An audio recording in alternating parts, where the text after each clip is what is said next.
What's up, guys and gals? It's your Cantonese Comic Kid here, welcoming you to Extreme Nerd Table, guys. I'm actually on a table this time, and not on a not a platform, not a table. So I'm actually on my computer table. I cleaned it off, but welcome to Extreme Nerd Table, guys. I got Rob Worst with me here. What's up, Rob? Hey, I was just about to send a link to Ace because it's always worth having her in the chat. Yeah, yeah. What's been going on with you? Well, I've been working on my ASM because apparently everybody else was too. I wound up finishing 500 through 700. Right. Now I'm working my way backward because I really started collecting around issue 30. What's And up, Ace? oh, Mhm. there's Ace. Hey, Yeah. I didn't even need to copy the link, or I just did. Yeah. So Yeah, now I'm going backwards.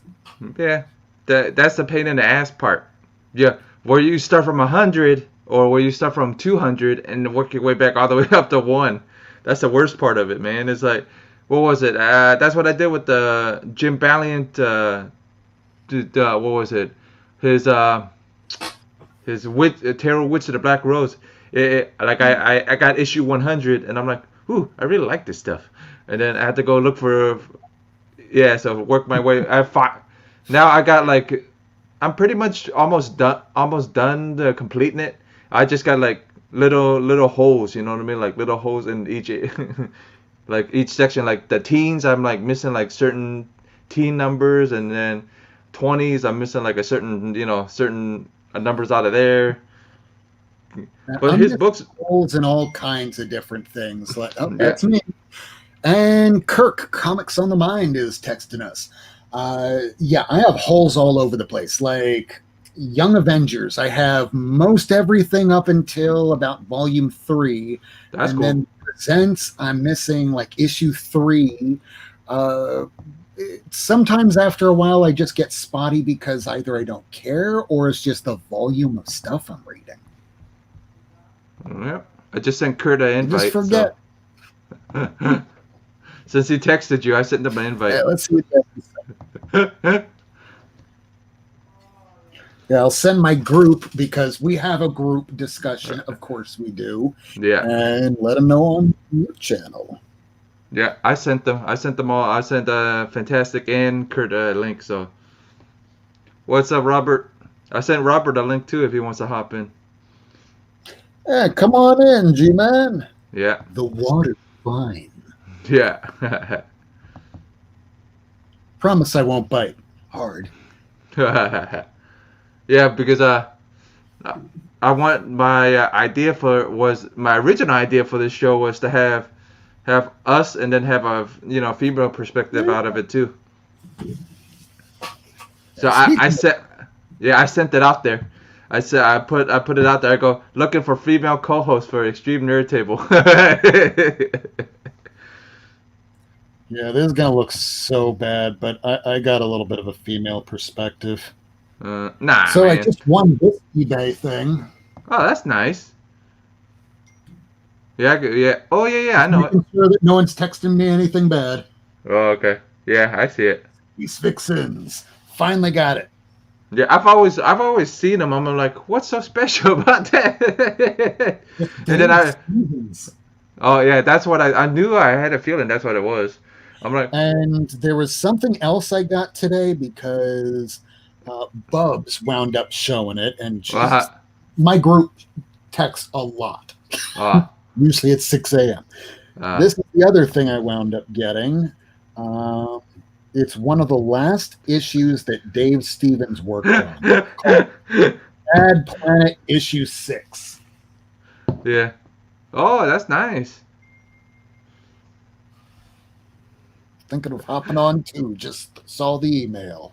Hmm. I'm just going to put, I'm talking about y'all. Yeah. So then we'll have Randall pop in at 9:50. Oh no, it's past 9:15. It's 9:18 now. So he'll Yeah, hop pop in. on in, Randall. I have something to show you. Yeah, he'll pop in. Wink, wink, nod, nod.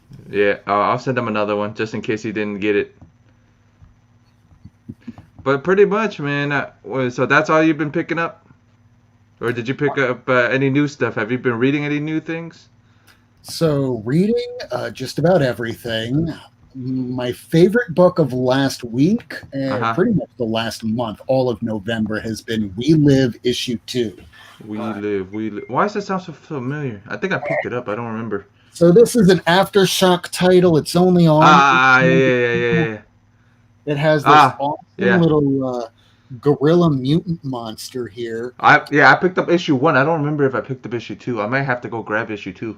Yep. Well, tiny little spoiler alert. You know how those children are supposed to be going from point A to point B to be lifted Yeah, off the planet because Earth is yeah, just garbage now. It's about to die in a couple of years, so might right, as well give these kids a chance. So there's a group of kids being led through the Amazon, right. and this tears the shit out of them. Ooh, that's Yeah, nasty. gruesome. But it feels like a Hayao Miyazaki film, like not Princess Mononoke, Nausicaa. It feels like Nausicaa, Ah, okay. but Yep. dark. For me, it's the best read of last week, last month. Yeah, Hey, comics on the mind. yeah. He's here. He's here. This is my pile to read now. Not so bad. Yeah, But it's pretty good. my original pile was this. I'll show you the original pile. What the original Have you pile read was. this yet? Eee.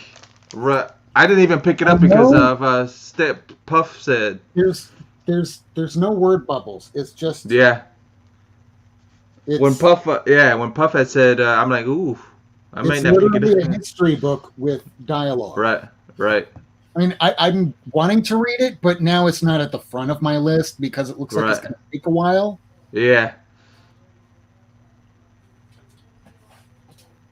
But these are some of the things I'm still waiting on reading. This is a bit of stuff.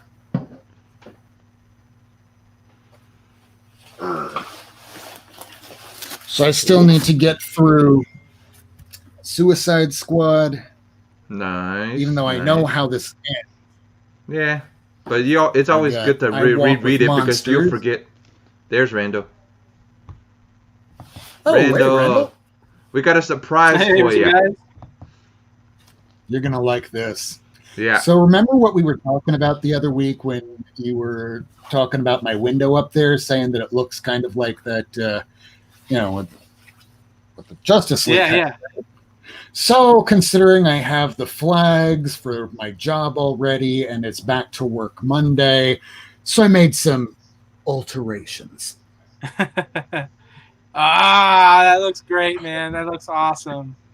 Meanwhile, at Hall the of Hall of Justice. It should say Hall of Rob. Or Rob of Justice. Yeah. But yeah, that is freaking awesome. I Yeah, love that it. is awesome. Yeah, not Which not that big. I see like a not a picture frame, but it's a art. Oh, that would be. Let's see if I can get any kind of framing on this. It is. I wish I could remember his name. Scott Koblish. It is a page from. Why can't I read that? Wolverine First Class. I think it's issue 21, page 21, and it's Kitty Pryde. Oh, Mm. sweet. And Sweet. Kitty Pryde's my favorite X-Men. So it was a birthday gift from me from Take the Time Collectibles. Oh, nice. That's awesome. Is he supposed to be on an auction today? Take the time. I thought because he showed off at the auction, the guys that do auctions on Sundays. You know, the SCS. I always forget the name. But you know, a lot of them do auctions, and I'm like, why is he showing? Is he gonna be on auction? That's a lot of work, and he already does a lot of work at the show. Yeah. And so he's always showing off the Vampy magazines, man, and it's like. Yeah, aside from you, he's the only one I know that has the Vampy magazines the way you do. Mm-hmm. Yeah, It's and been I go older than that. you, so Yeah, I but- think he has all of them and probably Yeah. some original artwork. Yeah, that's nice. Mhm. Yeah, when we come back down to Miami, we gotta meet him. Eventually, meet you too. when everything subsides and everything. Otherwise, don't come here. Yeah, don't cross me, just in case. I want to just get one of those like radiation suits and just like start Yeah, like walking but around. that's not gonna protect you completely, you know. Yeah. Or like get one of those suits they were wearing in Outbreak. Just get like a giant like. Yeah, but you're gonna need oxygen. Yeah, I can just see it now. You'll wind up touching everything in the room. You go to take off the hazmat outfit, and meanwhile, you're touching the hazmat outfit all over the place. And then you start scratching your beard, and you wipe your eye, and Yeah. you kind of pick at something that you thought was in there. You got COVID. That or like I'll get like an astronaut suit and just like walk around like really slowly. Same idea, man. You're gonna take that thing off and scratch it everywhere, and yeah, same idea, man. Yeah, like Rob said, you're gonna be taking it off. You're gonna be, Jesus, you got COVID. I think there's about only one way of really doing it, and that's wearing like goggles and then just covering yourself in that goop, that alcohol goop. The only unfortunate downside is if there's anything even remotely flammable, you are now definitely dead. All right, I got a question to ask both of you guys. Since Cookie from Just a Little Podcast, we had him on Robert's show yesterday, and he asked this question: if you had a road trip, you could pick villains and heroes to ride with you. Who would you guys pick to ride with you guys on the road trip?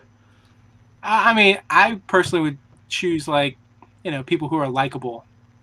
I probably wouldn't choose any supervillains. I don't want anybody annoying though. Like Plastic Man, I think would get annoying. Somebody who's kind of just chilled and laid back, like Gambit. I think Gambit would be kind of cool to go on a road trip with. The only problem though is then you're worried that he might steal something from you. Cap, I like Cap, but I think Cap's a little uptight. So not so much as fun. Maybe Iron Man. I think Iron Man would be fun. Let's see here. Who else? I think Booster Gold maybe would be good to go with. Maybe Kyle Rayner, Green Lantern. Maybe even Guy Gardner. But then again, Guy Gardner he gets pretty angry and probably wants to get into a fight. I wouldn't want to get into a fight. Yeah, he's the guy that will go to a bar with you and be the first person to start a fight and go, "Come on, bro, get in on this." Oh yeah. I mean, Guy's just one of those guys. Like, what'd you say? What, you want some of this? You want a piece of me? Here's Ace. It looks like this is Ace's answer. Poison Ivy, good choice. I choose Poison Ivy and Casey Hack from Hack Slide. Yeah. Yeah. To smoke with, and I don't know. I don't know if Poison Ivy. She's like sometimes she's a pretty hardcore with anything plant related. So if you're talking like smoke weed with, I don't know. I don't think she'd go for it. I think she'd give you the stink eye. She'll probably make some type of weed where you can actually not even smoke it and just smell it and you're high. Maybe like brownies. Maybe that might be more acceptable. Maybe I don't know. Gosh, who else would I go with? Well, are you driving a little car or a minivan? Yeah, SUV. You can rent an SUV. I know. I used to work at a car rental place. I worked at Fox. I know that. I'm just saying, depending on what type of vehicle you would have is how many people you would invite. I mean, so far right now, I've only got like 2 or 3 people, so that something like that. Yeah. A regular car. SUV, I could probably fit a couple more people. Yeah, let's upgrade to SUV or a 12-passenger van. Let's do that. 12-passenger van, and you get to fit as many people as you want. Bring a whole team. Yeah. A whole team with me. I'm trying to think of some like independent characters, right? Like there's always the I got mine. I pretty much you guys all go Vampirella. Come on, man. Vampirella with anything. everything. That is always your Well, answer. no, well, it's If not. it's for Jeopardy, Yeah, you know, it's like not only. it's not only Vampirella. Alex Trebek, but like Alex Trebek would be like, what is Fools on the Jeff? people. Cool. You know, Yeah. like who would Jeff Not- like to have a conversation with for 200? That would be Vampirella. What is Vampirella? but not, who would Jeff like that's to have not the lunch only. with? That's not the 400. only character, man. She's not the only one. What is Vampirella?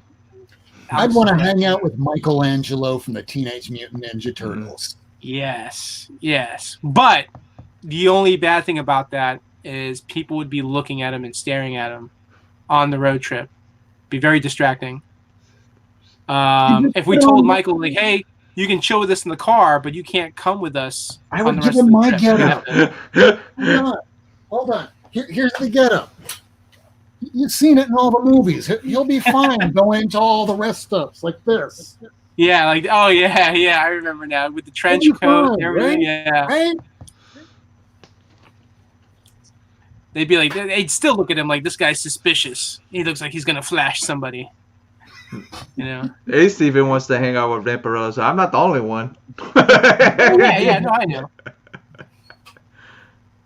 I mean, Vampiro is like somebody that you'd hang out with when you're going to go donate blood, I think. I would want to hang out with Rick Sanchez from Rick and Morty, but I'd probably wind up dead by the end of the week. Right. Oh, yeah. You would be, what's the term? Collateral damage. Yeah. If Ace is watching you like this, it's max content. Gosh, there's maybe Rick Jones. There you go. Rick Jones is kind of like your every guy, you know, hangs out with other superheroes. Probably wants to hang out, party. Johnny Storm, I think a ladies' man, wants to go out, have a good time, play some poker. I'd want to hang out with thing. Yeah, but you would never want to piss Johnny Storm off in the first place. He doesn't have a. Well, I suppose he does kind of have a temper, but I don't know. Yeah. I mean, yeah. I think it takes a lot to. Well, not a lot. At a bar, you go to a bar with him. He goes hitting on a lady, and the lady has a man with him. You know, where you're gonna have to. Yeah, you're gonna have to deal with either he's gonna light the dude on fire, or either you're gonna put him out. Yeah. Spider-Man. I think Spider-Man would be cool to hang out with. Yeah. I would just hang out with Aunt May though. I'm just kidding. Which one? Go play some bingo. It's bingo night at the church. No. I said which Shuffleboard that much. No, which Spider-Man? The you want to try on movie. I said either movie Spider-Man or comic Spider-Man. Which one? Oh, me? Yeah, you. Which one? Ooh, that's a good one. I am a fan of Tobey Maguire. I think I would hang out with Tobey Maguire Spider-Man. Okay. That jazz hand, Toby. Yeah. We'll go down like dancing together, like you know.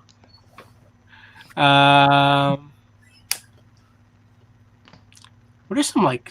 There's got to be some superhero comedies also, right? Like, gosh, like I'd like to hang out with Hellboy, but like again, it wouldn't be good for a road trip. You know, he's again just too noticeable. Oh yeah. Nightcrawler, he's too religious. Beast, no. Nightcrawler would be a good one. If you run out of gas, he can teleport you to the next place. Yeah, so he'd be a good one to have. Yeah, but I mean, it's funny. I'm surprised no one's tried this in comics yet. Yeah. But like, why hasn't like every time Nightcrawler is trying to have a conversation with somebody, he's talking to them about Jesus and God, and like why do you to the point where people are like, it's comics, like, okay, and Nightcrawler, it was great hanging out with you. We'll talk later again. Because you know how like sometimes you might have friends or you might know people who are like super religious, and so when they're super religious, they're very passionate and they love talking a lot about religion, and so sometimes after a while people are like either start to get uncomfortable or they're just they get tired of talking about religion. Like, yeah, let's talk about something else. In that case, How about you use katana because her sword stores the souls of the victims she kills with it. But is katana bilingual, or does she only speak Yeah, I would think Japanese? so. She only speaks Japanese. That will be very tough to hang out with her. Well, who do we have? Who do we got as a superhero that can translate? I would totally like to hang out with Cypher. April O'Neil. She's hot. Mm. You could get Daniel. April O'Neil, from- like news reporter, yellow jumpsuit. I'm like, all right, let's go, let's party. Who else? Warlock. Be Warlock? interesting. Yeah, Warlock from the New Mutants.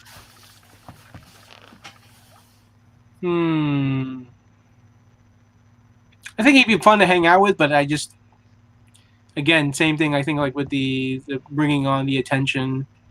Well, actually, no. He probably can get one of those image inducers, right, to make himself look human. Nightcrawler could get the image inducer too, and then you can Yeah, give it to but Hellboy. we already established that Nightcrawler would probably like to talk about religion a lot. But when you were saying about Hellboy, you can always get that image inducer for Hellboy too, and then it'd be okay. Just be a really tall guy. I don't think Hellboy has an image inducer. But I'm saying, but if we're crossing people over, either so we're like stop over at the Xavier Institute and say, "Hey, I'm Yeah. gonna hang out with my buddy. Can I borrow one of your image inducers? yeah, why We're not? going on a road trip." Yeah. If that's the case, then we might as well take the Blackbird. Like, why are we even going on a road trip? Why are we even driving? Let's fly. Let's fly Yeah. all over to the As I world. said, We'll go to Europe. We'll go to like Paris. We'll be Rick Sanchez. it'll be a Euro open trip. up a portal. Mhm. A portal opens up. You're there, but again, you'd be dead in a couple days because he'd probably accidentally drop you off somewhere while he's wasted. Yeah, man, Iceman. but I it's think Iceman would be fun to hang out with. it's just a Free road trip to talk to Brian Michael people. Bendis Iceman would be Okay. fun to hang out with. Okay. I have to be Angel specific. But image. All right. What about Rob's van? Well, who would you have in your van?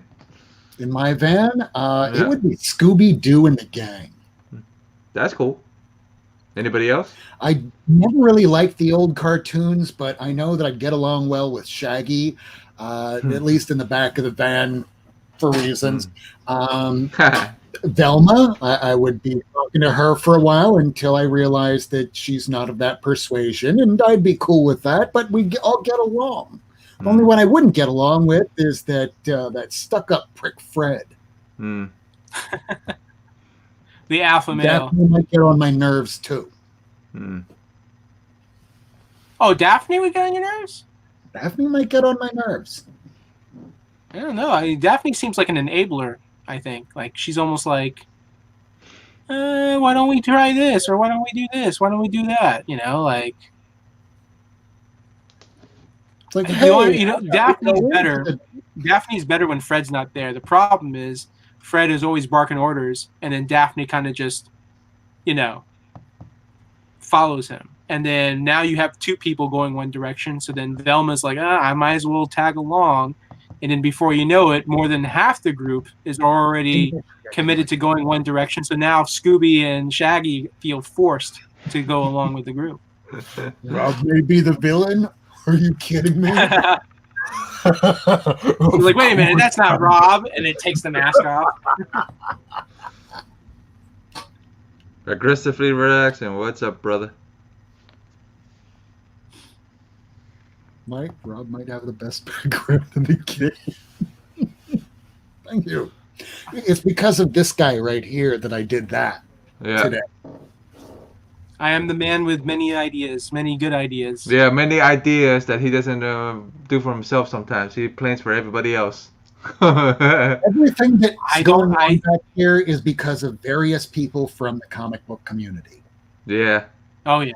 I can tick off all the names from Silver Age Dave from the Racks Yeah. to the placement of this, which Right. isn't even for the microphone. This is just for another camera, but that's Harry. Hall of Justice, that's you. The picture back there, that's from Yeah. the collectibles. The way how I have everything at the ends of the boxes, that's Comic Yeah. Tom. Right. I'm not original. I just take a bunch of other people's shit, steal it, and do what I do. Yeah.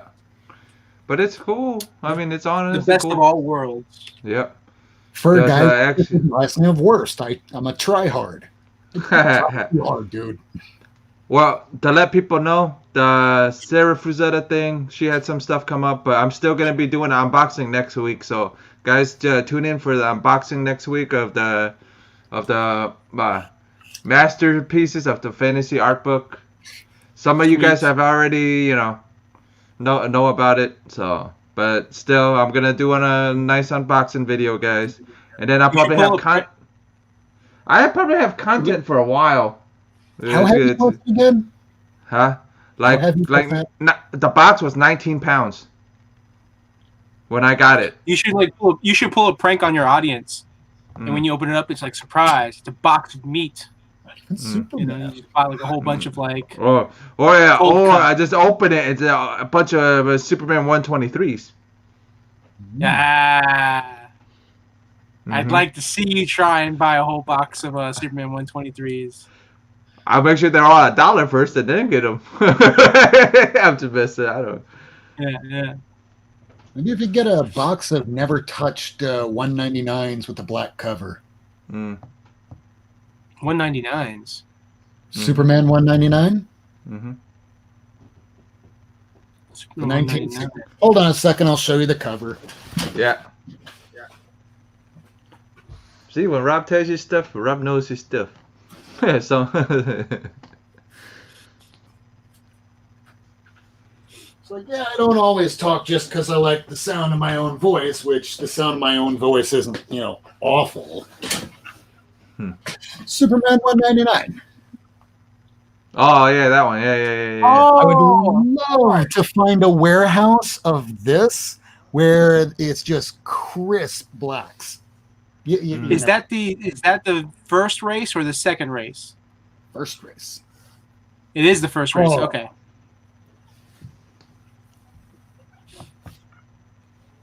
It's classic, man. I love it. And it's on fire. Nice. Almost like magic. Oh, I know somebody that does. I know somebody that has a bunch of high grade books and stuff like that. If it is a book that's on fire, it's got to be a Fantastic Four comic, or a Human Torch comic, or a Firestorm comic. Man, that would suck. Imagine you guys open up a pool box and like you see smoke, but you don't see the fire just yet, and the thing starts going up in flames. You're like, what the freak is going on? You start hearing voiceovers from the NBA Jam game. He's on fire! Well, who's the MacGyver asshole that decided to rig the Gemini to go ahead and catch fire for a comic book? Well, who's the historian that hates comic books to do that? And if they did do that to you, what did you do to deserve that? Yeah. I did have some friends from an old comic book group I used to be a part of. I'm still technically a part of the group. I like chime in every now and then, but I'm not as active on there as I used to be. As a joke, because these guys knew how much I love Superman 123. So what they did was they had a copy. I don't know if they bought it. I think one of them bought a copy and brought it. And they did a video where they had like a fire pit, or they had like a barrel with fire, and they burned the comic. So like I chimed in on the live video, and I was like, yes, I'm glad you guys did that. And they were like reacted like in a funny way, like what are you talking about? And I'm like, that means there's one less copy out there. You've just made all my copies more valuable. I keep saying, with all the different earthquakes, floods, fires, whatnot around the country every year, every 10 years or so, whatever exists from like the 1950s backwards, forwards, whatnot, it's not like they're getting printed anymore. They're gone. Yeah. Absolutely, yeah. And what's funny too is like I think with Superman 123, I found out there's like one or two other people out there that literally do the same thing that I do. Every time they come across a copy, they buy it. So there's at least one or two other people out there that have like, I don't know how many copies they have. I don't know if they have more than I do, or if I have more than they do. I actually haven't bought any copies in a while. I need to I've just been tight with money lately. No, But but I you know need what to. you know what I want to do if gift you for Christmas is three get issue 123, but somehow scan the whole comic onto some toilet paper for you, and you have a this you have a special. I You- said you have a special one that's all on toilet paper. oh, you're gonna print the comic book on toilet paper? Yeah, well, try to. Try to figure out how to transfer it onto toilet paper. You be I having haven't the been rare. done with paper towels. Yeah. No, I'm just saying it'd be the rarest one you have. It'd be Oh, a yeah. paper towel. Throw up what Agrel just put in the chat. There you go. I've been destroying this one issue of Uncanny for years. Soon I'll have the only copies. Evil laugh. Yes. I actually had a similar idea. I wanted to do that for Spawn #1. Because when you work at a store, you all like at least maybe once a month or once every couple months, someone's coming in with comic books that they're trying to sell. And there's Yeah, and it's like, a Spawn. always there's always a Spawn 1 in it. Any of them. Because Yeah. even Or I mean, the cool thing is McFarlane. It goes to show you like how much, how successful Todd McFarlane still is, how popular Dude, he still is. have you seen the new Because have you seen the new DC toys that came out? The new Batman That Laughs and the new Robin the Robin. Dude, they look really nice, man. Like was the it Robin the King figure. Robin? No, it wasn't the King Robin. It's one of the Batman That Laughs is the Robins that he has on chains. Oh yeah. But it looks really nice. It really looks really good though. Yeah. I think I saw a Batman Who Laughs figure. I also saw Azrael. Azrael looks really badass. Yeah, and it's supposed to be a there's a build Batman with Azrael armor. Yeah, it's supposed to be a build-up figure. Buying. It's the Batman That Laughs and then the Robin that comes with it. It's supposed to be a build-up figure for the one that with it's for that Batman Metal. It's for the freaking one that has the helmet. Yeah. Speaking of figures, I was at Target Uh-oh. and I ended up buying this. Not a bad deal. Let me make it bigger. So Black Friday deal, I'm assuming. No, this wasn't on sale. This was just the normal price, $10. I've been collecting a bunch of Hot Wheels. This isn't Hot Wheels. This is another company, and they've occasionally will have like some other like cool cars. And here's the Justice League Batmobile. Sorry, the reflection there. Right. I think that's a question for you, Rando. It's like there's a German variant with a white background. That issue was $50 here. Oh, $50? Oh yeah, I saw one on eBay talking one about time. this, right? No. Hold on. Let me make it bigger. No, it's the 90s. Yeah, it's the 90s From the version. 90s. 90s 123. Yeah, I think it came out like 96 or 97. Yeah, the German one, I saw somebody on eBay selling one. They were trying to sell it for like I think $80. That one. That's the Yeah. one. I'm gonna try to print that on some paper for some toilet paper for him, so he'll have a rare one.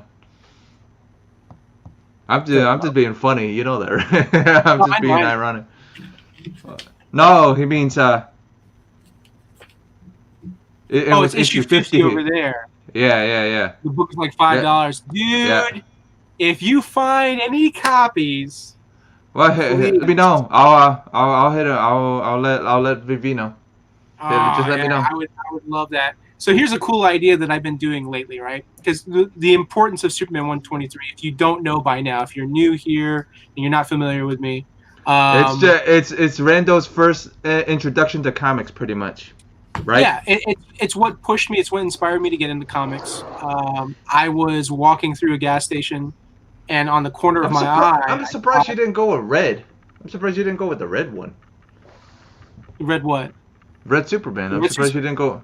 Yeah. Well, because the red electrical red Superman didn't show up until tail end of the story. Oh, okay. I forget.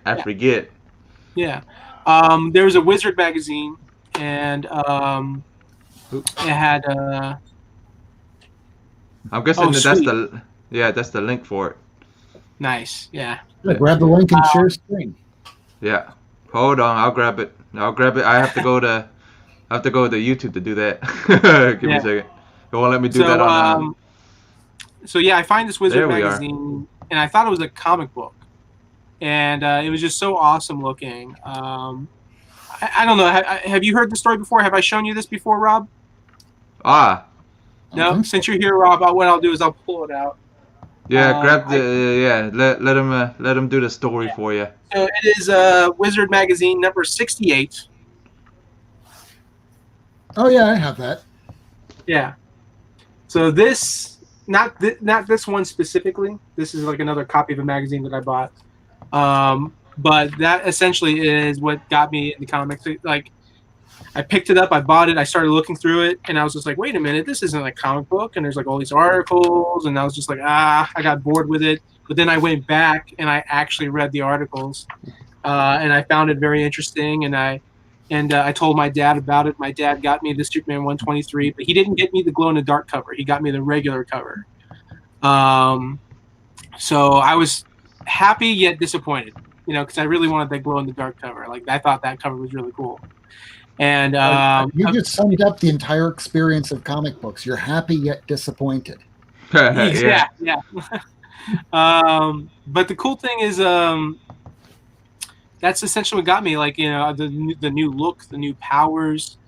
That's what intrigued me. I was just like, wait a minute, he's getting new powers, and I dug the look. I the design, the look. I was just like, this looks cool to me. Like, this is different.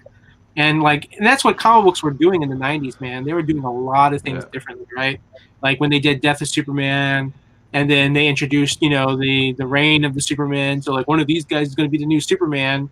But little did we fans know that, nope, Superman's going to come back.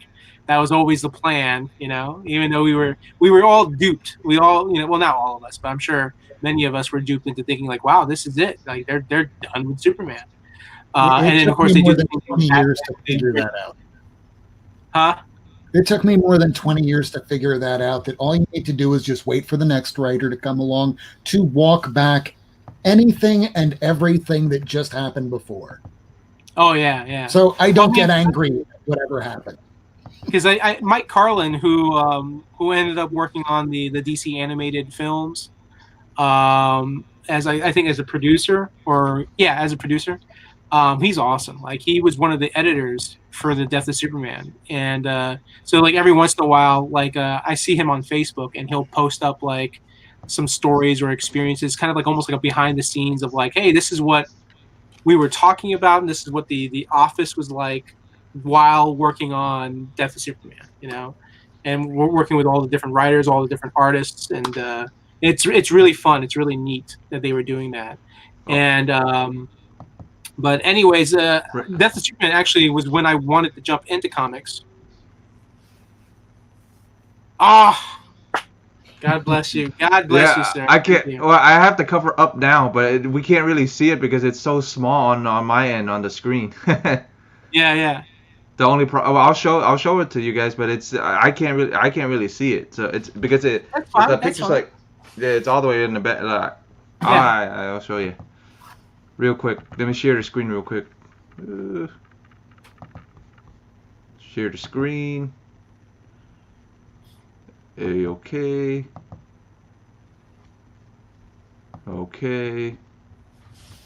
Just dying with anticipation. Well, yeah, here. You see it? You see the small little picture right here? Yeah. I told you when I clicked the link. When I clicked the link, that's how. Yeah, I told you it was small. Yeah, I told you it was small. Good Lord. We're gonna have to do our best impersonation of Senior Chang from Community, and he's looking at the little cheat sheet, and he's like, I told you that thing was small, man. I'm like, I try to zoom it in and everything. It wouldn't let me zoom in on it, so. But yeah, so Electrical Blue Superman. Now, the person that gave me the inspiration to start buying multiple copies of that book He's a friend of mine. He was a customer at a store that I used to work at, and we became friends. And he'd always buy a specific Wolverine issue. And so he looked at me one day and he's like, "You're probably wondering why I keep buying this Wolverine issue." And No, not really, but in all honesty, it never crossed my mind. I'm just like, yeah. like I don't question what people buy. I really don't. You could buy some like weird looking comic book, and I'm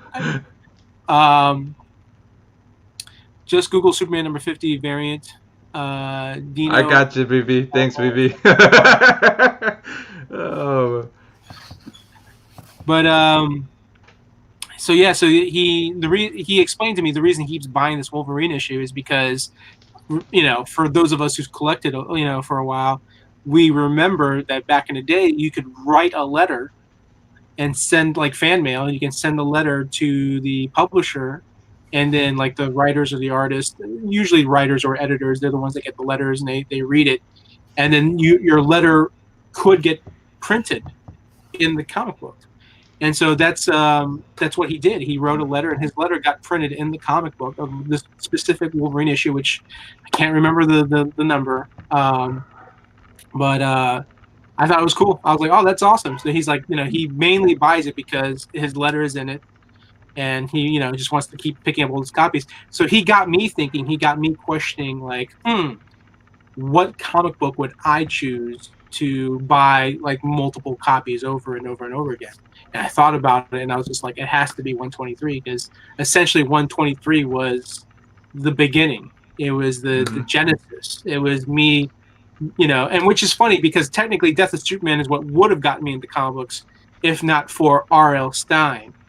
And if you don't know who R.L. Stine is, he is the writer of the Goosebumps books. And I was really into Goosebumps books, even though I didn't really read them. I was collecting them. But my mom, she would always buy me Goosebumps books, and I had like 50 or 60 Goosebumps books. And when I pointed at the Death of Superman, when I started pointing at the comic books, my mom was like, "No, like you already get the Goosebumps books." So I was just like, okay. It's like, but Mom, I'm reading. Isn't that what's important? No. Well, actually, it's what we can afford. She asked me, okay, how many Goosebumps books do you have? And I'm like, oh, I got like 60. And she's like, okay, how many of them have you read? And like an idiot, I told her the truth. And do you have all 60? I read 4 of those books out of the 60 books that I had, and so she's just like, no, like, I'm not buying you any more Goosebumps books. You haven't even read all this. And then like after time passed by, yeah.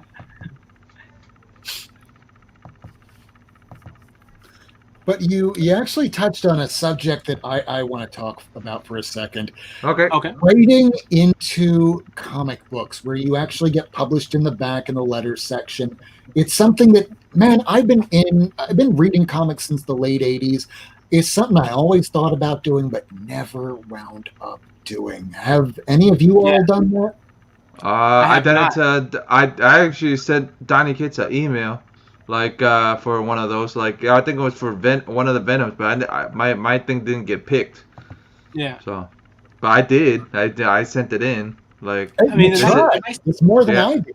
Yeah. Yeah. No, the nice thing is like, when they stopped printing the letters, then they attempted to bring it back. But the cool thing was now, instead of actually sending letters, you get to send emails.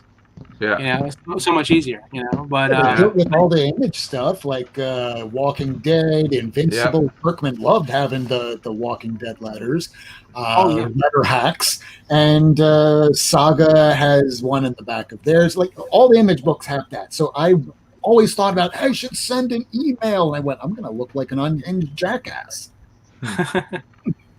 Anyone won a no prize? Yeah. Question. That sounds familiar. Ace, you probably actually written in. Yeah, no, it's. I mean, I can understand why they stopped doing it. They stopped doing it because they're cutting costs. They're like, Even like it's so funny too because like back in the day, comic books, they would make money off of selling advertising. But You so know, they they would have to had- type. They would have to type it in, right? They would have when the person sends the letter, they would have to type the letter into another thing to print it, right? Or back then, right? Yeah, they would try and correct the spelling and everything. Even had way back in issue 12 of Avengers, Uh-huh. George R.R. Martin write in to Uh-huh. the Avengers. You had Yeah, famous I remember people that. George write R. in. R. Martin has a letter written in one of the comics. Yeah, that's awesome too. Like That's Look cool. how- That's interesting. Like I've always wondered how did they and back then how would they print? Since you would send a letter to them and they print it in the comic book. So they would have to have a person sit there with Typing. everybody's letter and they would have to type it then. It would Yeah. just be some intern that's not getting paid anyway, like Gerard Oh. Way. Whether Oh. people know it or not, Gerard Way, that used to be before Umbrella Academy, was part of My Chemical Romance. Before even that, he was an unpaid intern at Marvel, where he was just scanning pages in. Oh, I did and not putting know it in that. Photoshop. Yeah. They had plenty of those back in the day. They still have them Yeah. today. Yeah, they still got them. God bless the interns at Marvel and DC. Yeah. right.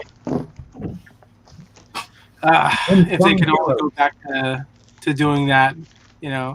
I mean, the whole comic book industry's changed so much. I mean, there's a lot of good things, and then there's a lot of things that you kind of lose along the way because the advancement of technology.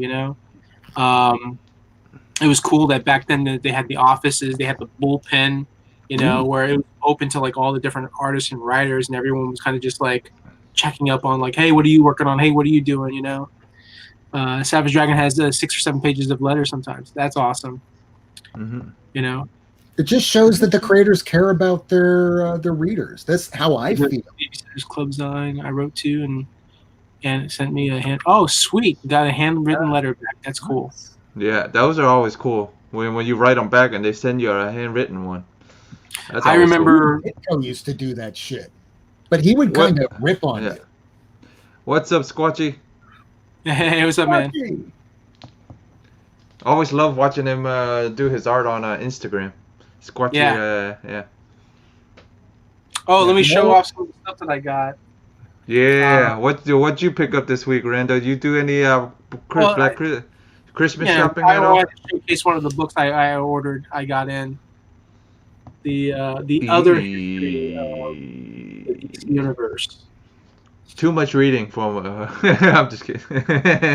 Yeah, I didn't know it was going to be in this like magazine size format. Yeah. But It's cool that it's Black Label. This first issue is basically kind of depicting the history of the DC universe through the point of view of Black Lightning, Jefferson Pierce. And it's literally history and text. Yeah, yeah. it's too much. It's if you're not used to that type of reading, man, it's too much reading. Yeah, it's a lot of reading. It really is a lot of reading. Just pretend that you think you're reading a Bendis comic book. Pretty much. Um, And there's still not that much by comparison. Yeah. Yeah. but it's interesting. So here's the other covers. This is a nice Nice. little cover right here. Oh, This I- one I was really surprised I got. They didn't question me. They didn't say anything. I do not have a brick and mortar store. I do not have a physical location. Right. You have to have a physical location. You have to have So a. you might not want to show it, and you might not want to say that. Well, I mean, there's nothing they can do. It's too No, late. no, I'm They've joking already They're around. not pretending things didn't happen. But I Oh, got the local comic book shop day copies. That's the Mm. one I got. Yeah, I thought that was the cooler cover, anyways. the logo right there. Yeah, I thought that was the cooler cover, anyways. Oh yeah. And then the cool thing is they send a one per store, the gold foil. So which I already gave to my friend to sell on eBay. Already gone. But I wanted to show off those covers. Uh-huh. And my Disney Plus key came in. Came I in. ordered it from Disney. So you can open up any Disney theme park when it's closed. I can go into the Oasis. And I get to hang out the Disney You get to section. hang out with Mickey Mouse after hours. Right. All the princesses. Yeah, all the princesses after hours. So, like, one of the items I decided to order. Oh boy, a cape. Huh? A cape? It looks like a No. cape. I got the Incredibles shirt. Ah. So you had to spend over $25 to qualify to get the key, for free. The Disney close. It's the Disney Plus key. There's multiple keys that Disney has made and sold. So that one was just sort of like a promotion, like, like celebrating 1 year of Disney Plus. They're like, hey, here's the code. Type in the code while supplies last. Spend over $25 and you get the free key. So I was just like, cool. And so I was looking through their site and I couldn't quite figure out what I wanted to get. And I was like, I got to get something. I like deals. I like to get deals. So thankfully, this shirt was on sale. Normally, it's like a $25 shirt. It was discounted to $18, and then on top of that, I had like a 20 or 25% off code. So I actually bought 2 of these shirts, just so that it would be over $25, and then I can get the key. So I wanted to show that off.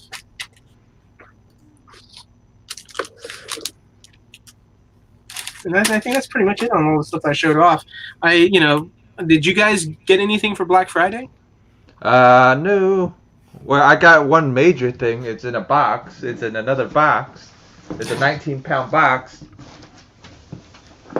Get that box of meat. Cold cuts. Yeah, that's what I got. You wait too long, man. That meat's gonna spoil. Nah, I put it in the freezer, so it stays cold. Yeah. When the flies arrive, it's time to toss it. Yeah.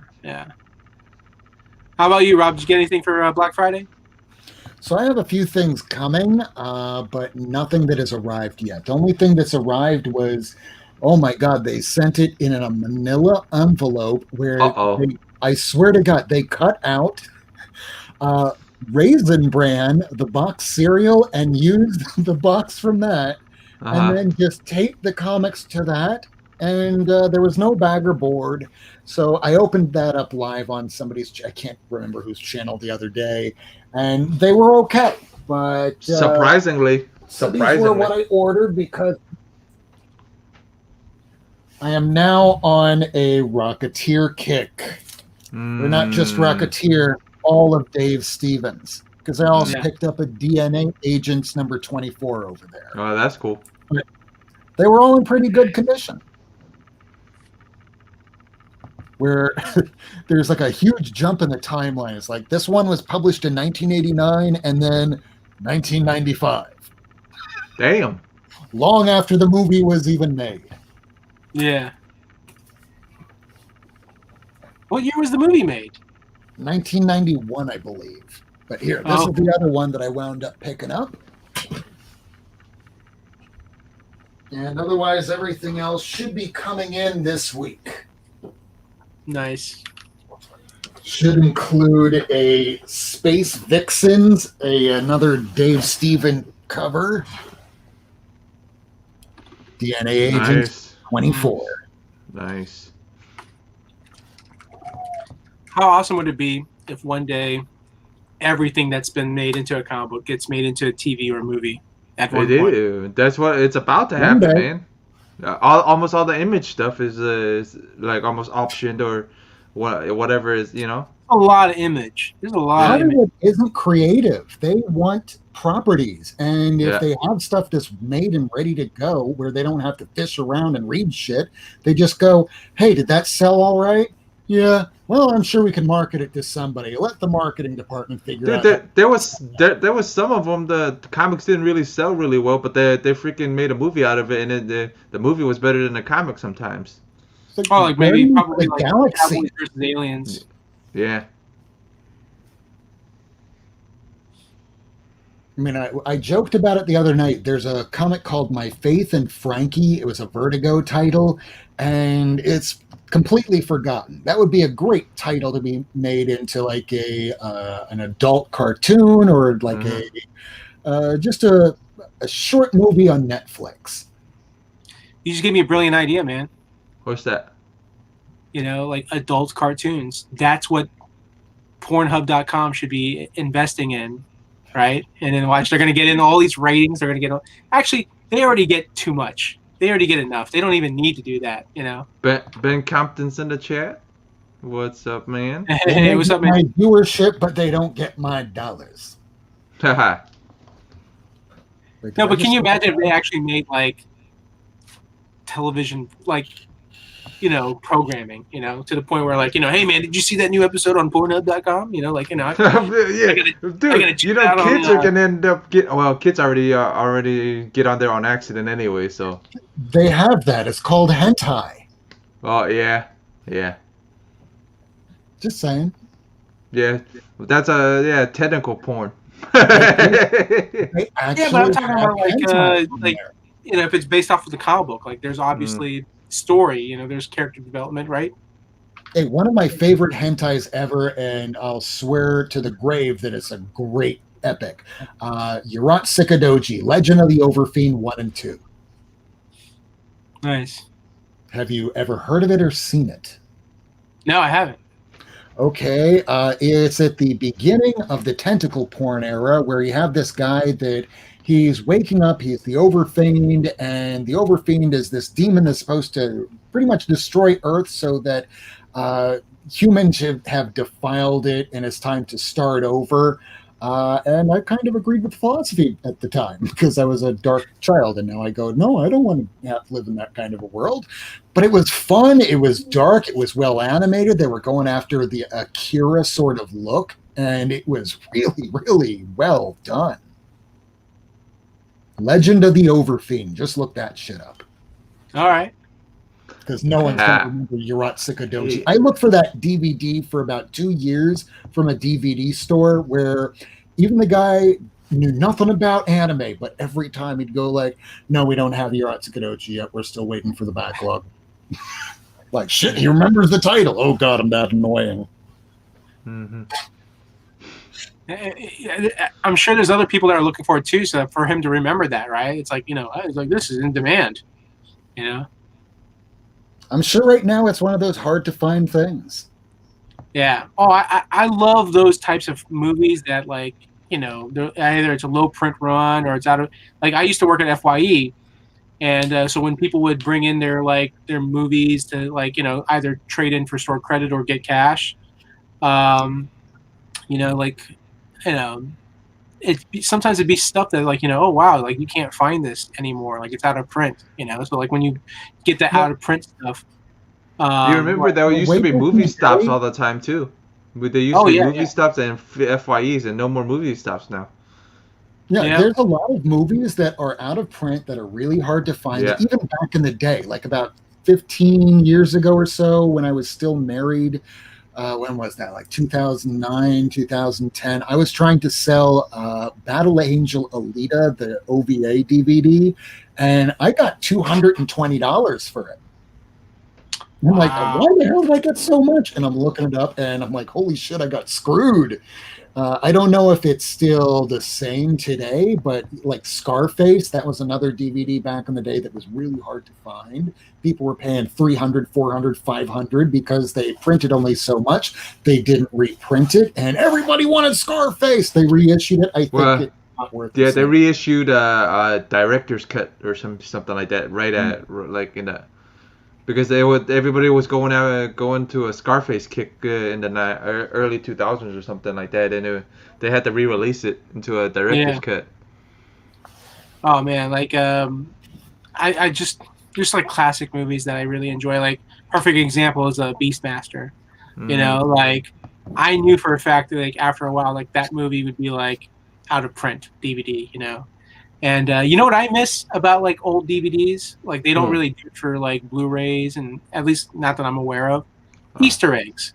I used to love it when they hide things, and you know, if you accidentally found it, like you get like a random like deleted scene or a behind-the-scenes feature or something like that. Like I always loved that they did Easter eggs on that, you know. And then I think once Blu-ray kind of just came around, like I think just you know, like these companies didn't care anymore. I would sell my Neon Genesis Evangelion. Yeah, don't sell that. Neon Genesis is fantastic. Problem with Netflix is they changed the music because they couldn't secure the rights. Yeah. So if you want to watch the pure version, yeah, that's the only way. Yeah. I wish, like I could get into anime. Like I do like anime, but I'm just not like hardcore like some of the Right. people. I know like people that will watch the anime in its original format in Japanese. Like they will watch it with subtitles. I don't know why. I've always preferred dubbed. Like I used to watch Dragon Ball Z. And I watched that on Toonami. Good. Yeah, but I mean, like I said, I just have friends that are like, no, man, you gotta watch it. You gotta watch it in its original, and I'm like, those are just purist elitist assholes that want to look like they know more than other people. It's like, no, you don't know more than other people. When like I say with anything else, the more you learn about a subject, the more you realize that I have a shit ton more to learn. Yeah. Could Just anime, like comic books, anything, man, anything. Everything. Yeah. Could animes have been the birth of hipsters?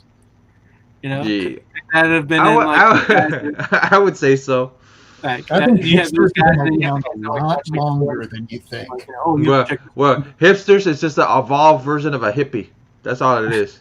Yeah. You know how Pokemon have evolved versions of stuff, man. I think it's just an evolved version of a hippie. That's all that is. I even tried watching Pokemon back when it was on Kids WB. I even tried watching Pokemon. I actually liked Digimon. Actually, I think I enjoyed Digimon more than Pokemon. I like Monster. Hey, look, Perry's in the chat. Hey, Perry. Hey, what's up, Perry? Hey, Perry. Like Dragon Ball Z every time was an okay one, and we just wound up losing the original voiceover for Goku just recently. Yeah. And that was pretty shocking. He was pretty damn young. But the voice voiceover, like, 42, I think? It worked. I'm sorry. Oh, yeah. But since you were bringing up deaths, didn't Vader, the guy that played Vader, actually passed away? Was it this morning or something? Was it early morning this morning, or was it sometime last week? Yesterday? Yeah. Yeah. Yeah, man, it's really sad. Like, can you imagine when Mark Hamill and Harrison Ford, But think about it. Those are the only two left. Everybody else is passed. Chewie's gone. Yeah.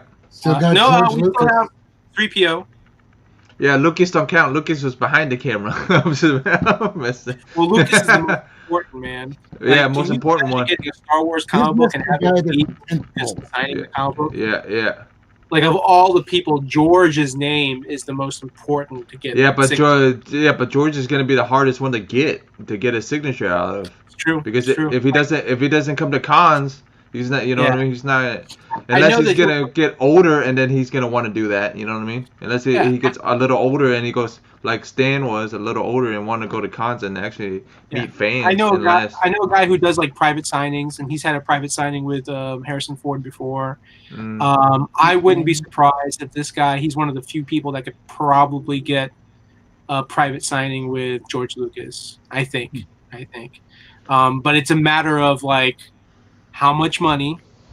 And how much money are they going to charge you for them to sign it and grading it? Can you imagine if he's like, I'm over here at Skywalker Ranch. If you want these personalized stuff signed, come over to bring the your grader with you and your notary just to confirm it. Bring all these people to my personal home.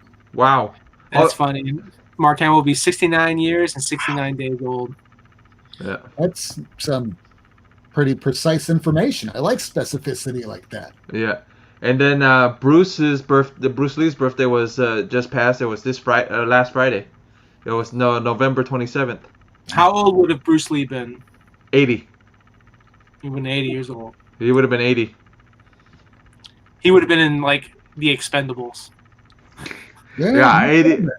Yeah, that would have been funny as hell too, man. If he was still alive, he would have been 80 years old, like at least in his 70s in the Expendables, man. That would be funny as hell. You probably see him like fighting Sylvester Stallone, and he's like standing in front of Stallone, like. He's still fast. He's still fast as hell too. Yeah. You know what sucks is like I like Bruce Lee, but I have not really seen a lot of his work. I've not seen like a lot of his movies. I have his whole collection, the Blu-rays. Yeah. Oh yeah, I need to check those out. They're definitely entertaining. Mm-hmm. Huh? They're all Definitely. definitely entertaining. Oh yeah. I mean, just him, and of course, like Chuck Norris. Also, like I remember hearing stories that like Bruce Lee was never big into kicking, and like Chuck Norris was the one that like was big into kicking, and like he was actually teaching and showing Bruce Lee how to do kicks and stuff like that, and so like Bruce would incorporate those kicks into the movies, so like everyone would look at Bruce Lee like, oh, you're the kicker, but the truth is, it He was wasn't Chuck. really, he wasn't really a kicker at all. I mean, I Yeah, read some biography stuff on him. He was never really a kicker. He was more, because Yeah. the way the Wing Chun style is, it's more hand to hand. Yeah. Feet wise is rare. You know what I mean? But it's For fighters. The It's feet interesting. would be a lot more capoeira. Mm-hmm. Yeah, maybe. I just read an article recently that Steven Seagal Oh boy. tried really hard to get cast in Predator 2. What? Yeah. Okay, These- why not? I love when these stories pop up because it's like you get this, this idea Yeah, of but like, what if. But if you guys didn't know, some people don't know, Van Damme was the first one under the damn Predator suit originally. Yeah. Yeah, But he was too vain. He wanted to show his face. It's just like Sylvester Yeah. Stallone and Judge Dredd. Wait, you Right. mean I'm going to wear a helmet the whole movie? Fuck Yeah. no! I gotta show my face. I thought it was because he was too short. I mean, there was that, and then like not to mention like when they showed the monster, Mhm. they just weren't happy with the way the monster looked. So they went to Mm. Stan Winston. He created this new monster, and they went back and they filmed the scenes. So a lot of whatever Van Damme scenes that are in the movie, they're the scenes of where it's the green screen. It's like like when he's in camo. Oh, It's like okay. some of those scenes. But I thought it was because he was too short. That's what I thought it originally was. Van Damme You has can an always interesting modify because, that. Just look at any movie with Tom Cruise. No, I know that. I've always thought in camera angles because make you look taller. Oh, sure, sure. I know that from experience by meeting some YouTubers. Here, hold on. I'm much taller now. Yep. Because if Yeah. you shoot from the down up, you look.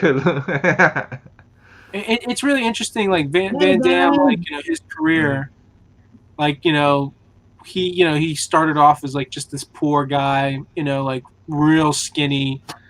He came to America and he hustled, he worked hard, he got big, he worked out, and then he just was around the right people and hustled and like got to be in movies, and then started talking to more people, and of course martial arts films were popular in the 80s, and so because he had skills and the look, they're like, okay, and then before you knew it, he had this career. Bloodsport is, I think, what launched his career. But was that the one where he was dancing with the girls and stuff like that in it, or was it the other one? No, that's Kickboxer. That's Kickboxer. My personal favorite. I actually like Kickboxer more It's than just the one where he's doing the split on two different boards. That was the one where I'm going like, oh shit, I want to learn martial arts, and people went, Rob, you're a fat kid. You're gonna have to lose a lot of weight to do a split like that. No, actually no. You would, because you would have to train the muscles. Your muscle, the leg muscles to do that. You would have to stretch every day just to try to get down to that split wise. Either that or you become a soprano. Mm-hmm. I think one of the last Van Damme good movies was Time Cop. That's a fantastic movie. Yeah, and I think that's based off of a comic book as well, right? That it was. Yeah. And then it was funny because it was Time Cop 1, Time Cop 2, and then I think there's a couple There's of them. a lot of them. Time Cop It's TV kinda show. like Tremors. Yeah. I'm strangely remembering that, kind of like RoboCop. They made a TV show, but I don't remember watching a single episode. Yeah, same here. Same here. I think it was like in the early days of sci-fi, the sci-fi channel. I've seen the Time Cop show. And I've seen the Time Cop show before. Oh, No Retreat, No Surrender, Van Damme's best movie. Ooh, I don't know. Van Damme's best movie? So Scissors, a Bronze Age comic, and a pencil. I really liked Time Cop. I really did. That was really good. Universal Soldier. I really enjoyed also just him and Oh yeah. and gosh, how am I Dolph Lundgren? You know. It's like you can be good when you're not taking yourself too seriously. Steven Seagal Yeah. took himself way too seriously. Oh, he was I mean, the more stories I hear about him, how much of a jerk he was. Even when he hosted SNL, like I heard he was a jerk on SNL. When he did the movie Executive Decision with Kurt Russell and who's the Spanish actor? That played Leguizamo. Leguizamo. Didn't he die in that movie? Huh? Didn't he die in that movie? Executive Decision, like right at the beginning. Oh yeah, he did. Like in the Double Impact's good too. I was. I mean, this was at the height of Seagal. What's his name? Steven Seagal. This was at the height of his career because his best film was, in my opinion, was Under Siege. You know, like that was the first one. That was just a fantastic action film. You know, who are you? I'm the cook. Oh yeah. Yeah, he was just so good. All I can remember about Under Siege 2 is the joke made in the movie Clerks. That's it. That's all I remember about him. I remember Katherine Heigl in Under Siege 2, and I had a huge crush on her. She was in this movie called My Father the Hero with Gerard Depardieu. Depardieu? Yeah, he plays the father, and he's hilarious in that movie. It's fantastic. But yeah, it's so funny. Like Under Siege 2, Katherine Heigl even mentioned like Steven Seagal, I think, hit on her. You know, like she was like not even 18, and he made like a joke, like something like, oh, it's okay, like like he's like I've had girlfriends your age before or something like that. You know, like I don't know, but he was just like, he was just one of those guys, and I'm sure he's still like that as well. Like I've actually watched the interview like a couple of months ago with him and a martial arts guy. It was pretty freaking hilarious because watching him talk about it, he seems like he's kind of still an asshole a little bit. Oh, I think I after everything that I've heard, I think he's been an asshole his entire life. You know, whoever his agent and marketing people were, they did a fantastic job hiding how much of an asshole he was. In the interview for the director for Predator 2, Steven Seagal invited the director over to his house. This is from the director's point of view. This is his story, the article. And so he said that Steven kind of like roughed him up a little bit. You know, he got in his face and like roughed him up. But then, played it off like, hey, I'm just messing with you. I'm just joking with you. He's like, but seriously, I want to be in Predator 2. He's like, why don't you come back to the house next week? He's like, I have like some grenade launchers that we can shoot off. And the director was just like, never went back, never talked to the guy. He was just like, file a restraining order against that man. Yeah. He has a whole section of wiki dedicated to his gross mistreatment. Yeah. Yeah, definitely gross mistreatment of women. Yeah. They should almost make like a Lifetime movie, like one of those like, the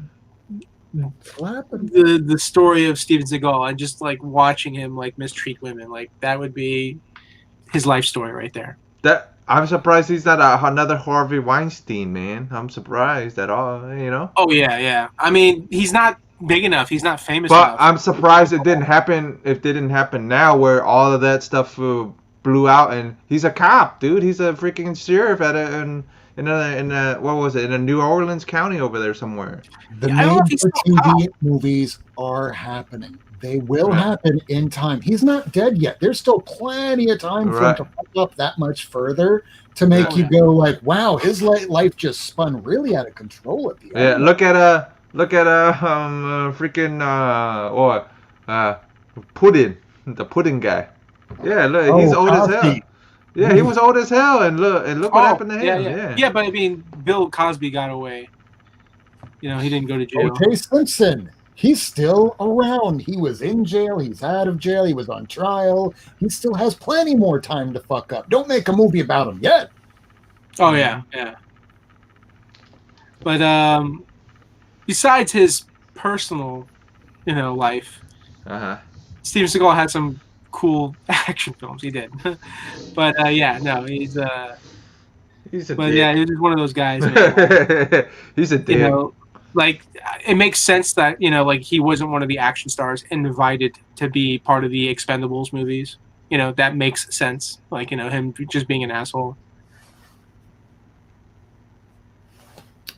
Yeah, true, definitely. Like there's a lot of people who are cops that they shouldn't be cops. Absolutely. Right.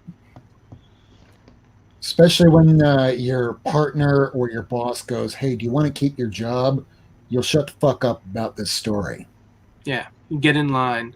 I've heard stories where people who are being hired to be police officers, like people who try to become police officers, if they score high on tests, like they have a high IQ, those people are targeted to not get hired within the police department.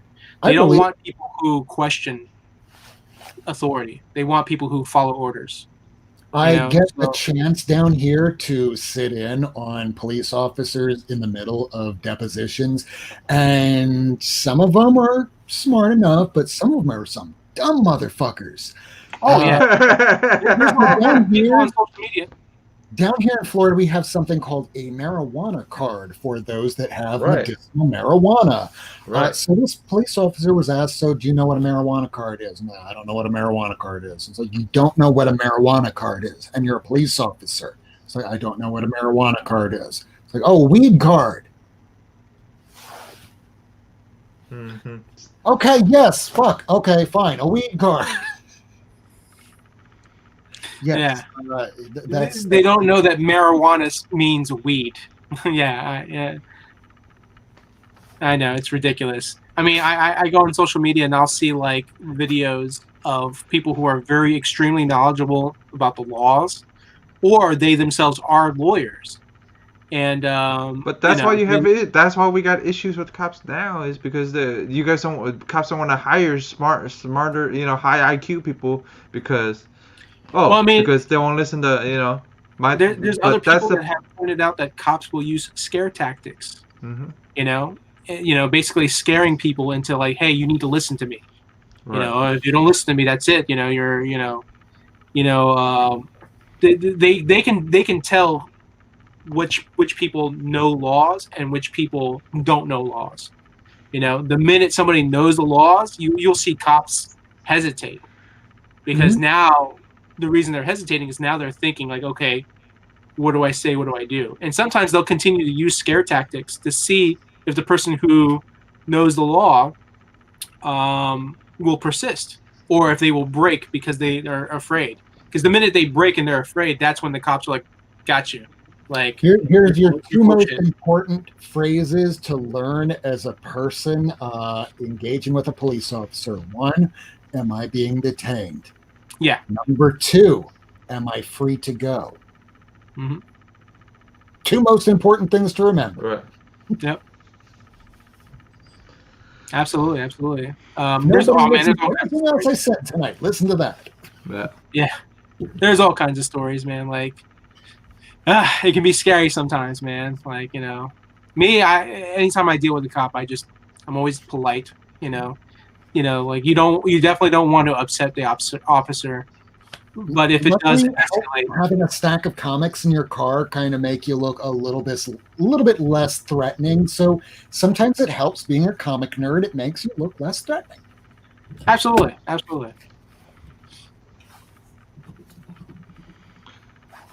But yeah, David Prowse, man, passing away. It's a shame. Oh yeah, the vampire in the background. Yeah.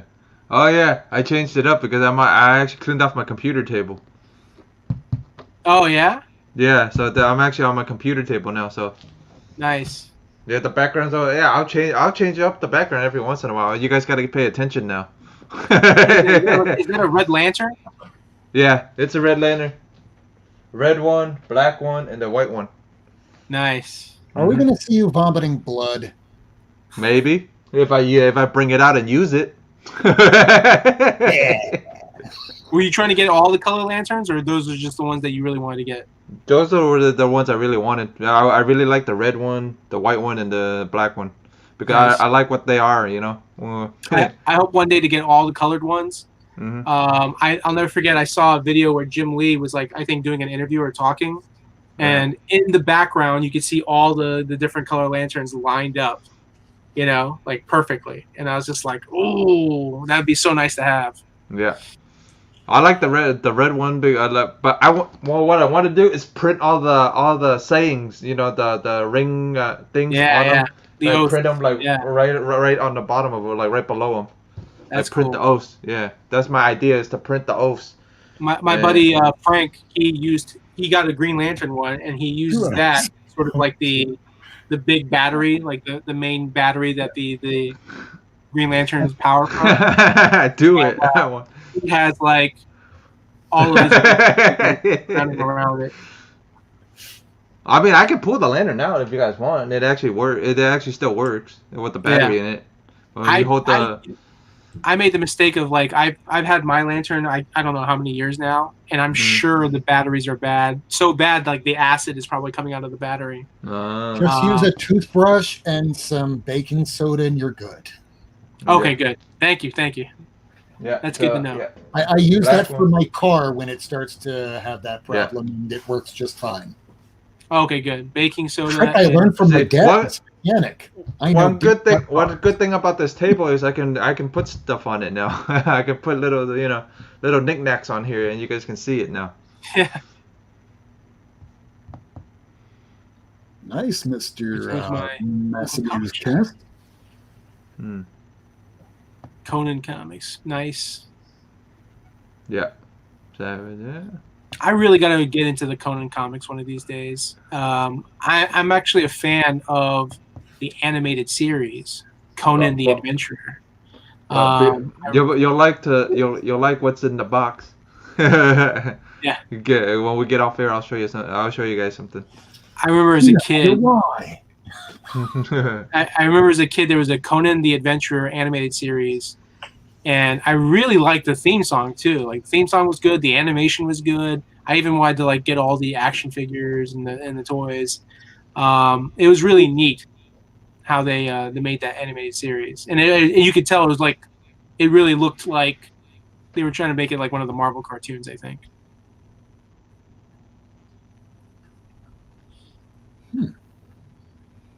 The live action series I'm not too familiar with. I have to check that out. Mm-hmm. Is it what you know what? I think so I know which series you're talking about. It was like one of those like syndicated, like made for syndication like series. Yeah, the theme song is amazing for the cartoon. Yeah, like Conan, and I loved it. Like when they were like smacking the swords, it was like almost like the part of the song, like psh, the adventurer.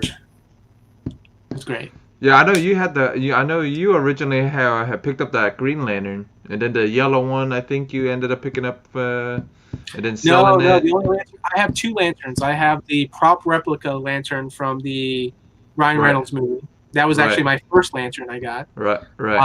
And then I got the regular Green Lantern. Right. Xena is my babe. Yeah. Lucy Lawless. Yeah, I remember If that. you're a fan back of Lucy then. Lawless, do check out Ash versus The Walking Dead. Yeah. Yes. You know what I would really like is I don't know why Warner Bros. Hasn't thought about this, but Lucy Lawless should at least appear in a Wonder Woman movie and as one of the Amazons. You know, because for a long time I think people wanted Lucy Lawless to play as Wonder Woman. Oh, And, yeah. Because of like how great she was as Nice, Ben. Xena. 252 for a steal yesterday. Nice. I would love Nice. to have a first appearance of Supergirl. Missed out on a copy earlier this year. If you put it out there, you never know. You might get A-OK that later.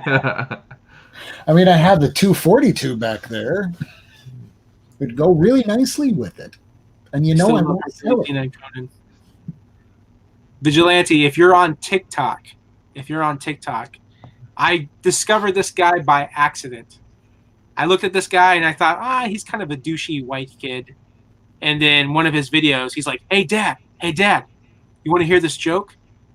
And the camera phone pans over to his dad. His dad's freaking Kevin Sorbo. So Kevin Sorbo's kid is on TikTok. And he's like doing jokes with his dad. And you'll see his dad just like kind of like, all right, what is it now? It was just like, it's just crazy. It's just crazy to see that. I am 37. I am not on TikTok. Yeah. I'm 41. Neither am I. Yeah, I'm 34, so I'm You are on TikTok. You did not lie. No, the person that got me on it was this one here. So yeah. I wasn't on originally. Listen, TikTok has this really bad what do you call it? Addiction. It's called reputation. They think it's only for like kids or teens, and it's only dancing. It's not. There's a lot of people. Cameron Diaz has a TikTok. I mean, like more celebrities are starting to do TikTok. TikTok. There's a lot of entrepreneurs on TikTok. There's a lot of cool stuff that I'm learning on TikTok that I'm hoping I can use. You can learn all that on YouTube too, man. You just gotta type it in. Oh yeah, no, I know. But there's something interesting about TikTok, though. There really is. I think it's because the videos are shorter. That's the whole reason. Videos are shorter.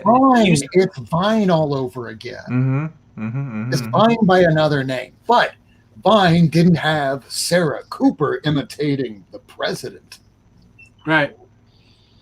But I can see that on YouTube. So TikTok's really a blend of YouTube and Vine. That's how I look at it. There's a lot of people out there that are like, they're just throwing out information. Like, and this information you can take, you can learn, you can use, especially with entrepreneurs. I got a free green screen, right? I got a green screen, and I got a... I could use it more than you. I'm just messing. I got this green screen, and I got this, like, professional lighting. Green screen, I just never get around to it. Yeah. And so the cool thing was there's this guy who basically was on TikTok, and he was just like, hey, I have a free giveaway. If you're interested, you sign up, do this, do that, follow all the instructions, and then jump onto my YouTube when I go live, and you could win. And I was the only person that followed instructions. So I automatically won. I won like equipment. I won like over $100 worth of stuff. Yeah, you won a mic, didn't you? You won a mic and everything, didn't you? Yeah, I got it's right here. You using it? A Blue Yeti mic. Are you using it? No. Not yet. But I got that mic. I got the green screen. I got the professional looking lights. The only thing I needed was the hanger or whatever, the thing that holds the green screen. Please. The shorts, which I rarely wear, right there. It's actually you're color coordinated. You got the Superman shirt with my shorts. Ace asked it, but I was thinking it. I'm like, it's a Robert show. And now you know. What you need to do, Rob, is you need to get one of those like the tan, the skin tone, the skin colored shorts. You do that. And people will think, like, wait a minute, is this guy naked?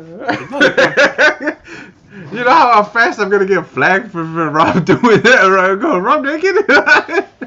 I feel bad, like all these different sites, they have all these different rules. Or you get like shut down or whatever, or you get flagged. A buddy of mine who's a huge like cosplayer, he had a mannequin, right? He had a mannequin in the background, and he got flagged on TikTok. They're like, there's nudity. You have nudity in your video. And he's like, what? I don't have nudity. And he's like, oh, you're talking about the mannequin? And then the funny thing is he even put clothes on the mannequin, and he still got flagged. It's just like, it's ridiculous. Like some of these like sites and services. Dude, like how I got flagged. I got flagged like twice for a Vaporella video I put up. Yeah. I'm wearing Batman socks, bitches. I'm that nerdy.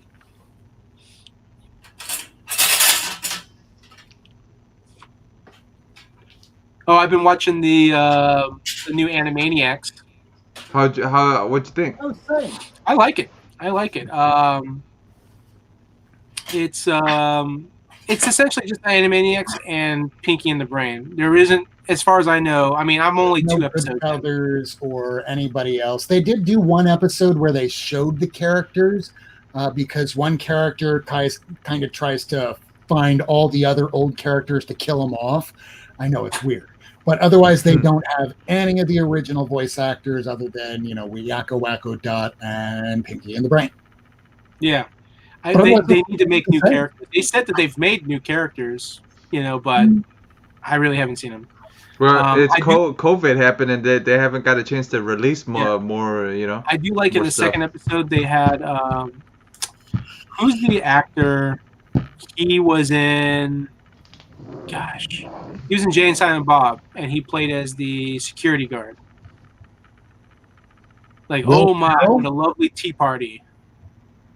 He was also in. He's like a character actor. He was also in Office Space. Drew Carey Show? That guy? Yeah, Drew Carey Show. I know who you're talking about. I can't remember his name. Yeah.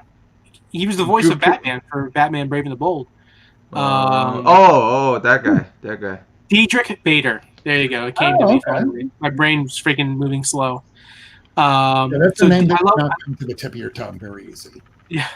I love that Diedrich Bader was one of the voices in the second episode of the Animaniacs. That's cool. Ace got it. Yeah. Ace gets a prize. I'm just kidding. Yeah. You know what she gets? She gets a no prize. Yeah. Now you get to see Robin Shorts again. Let's see that shit. You get a special dance.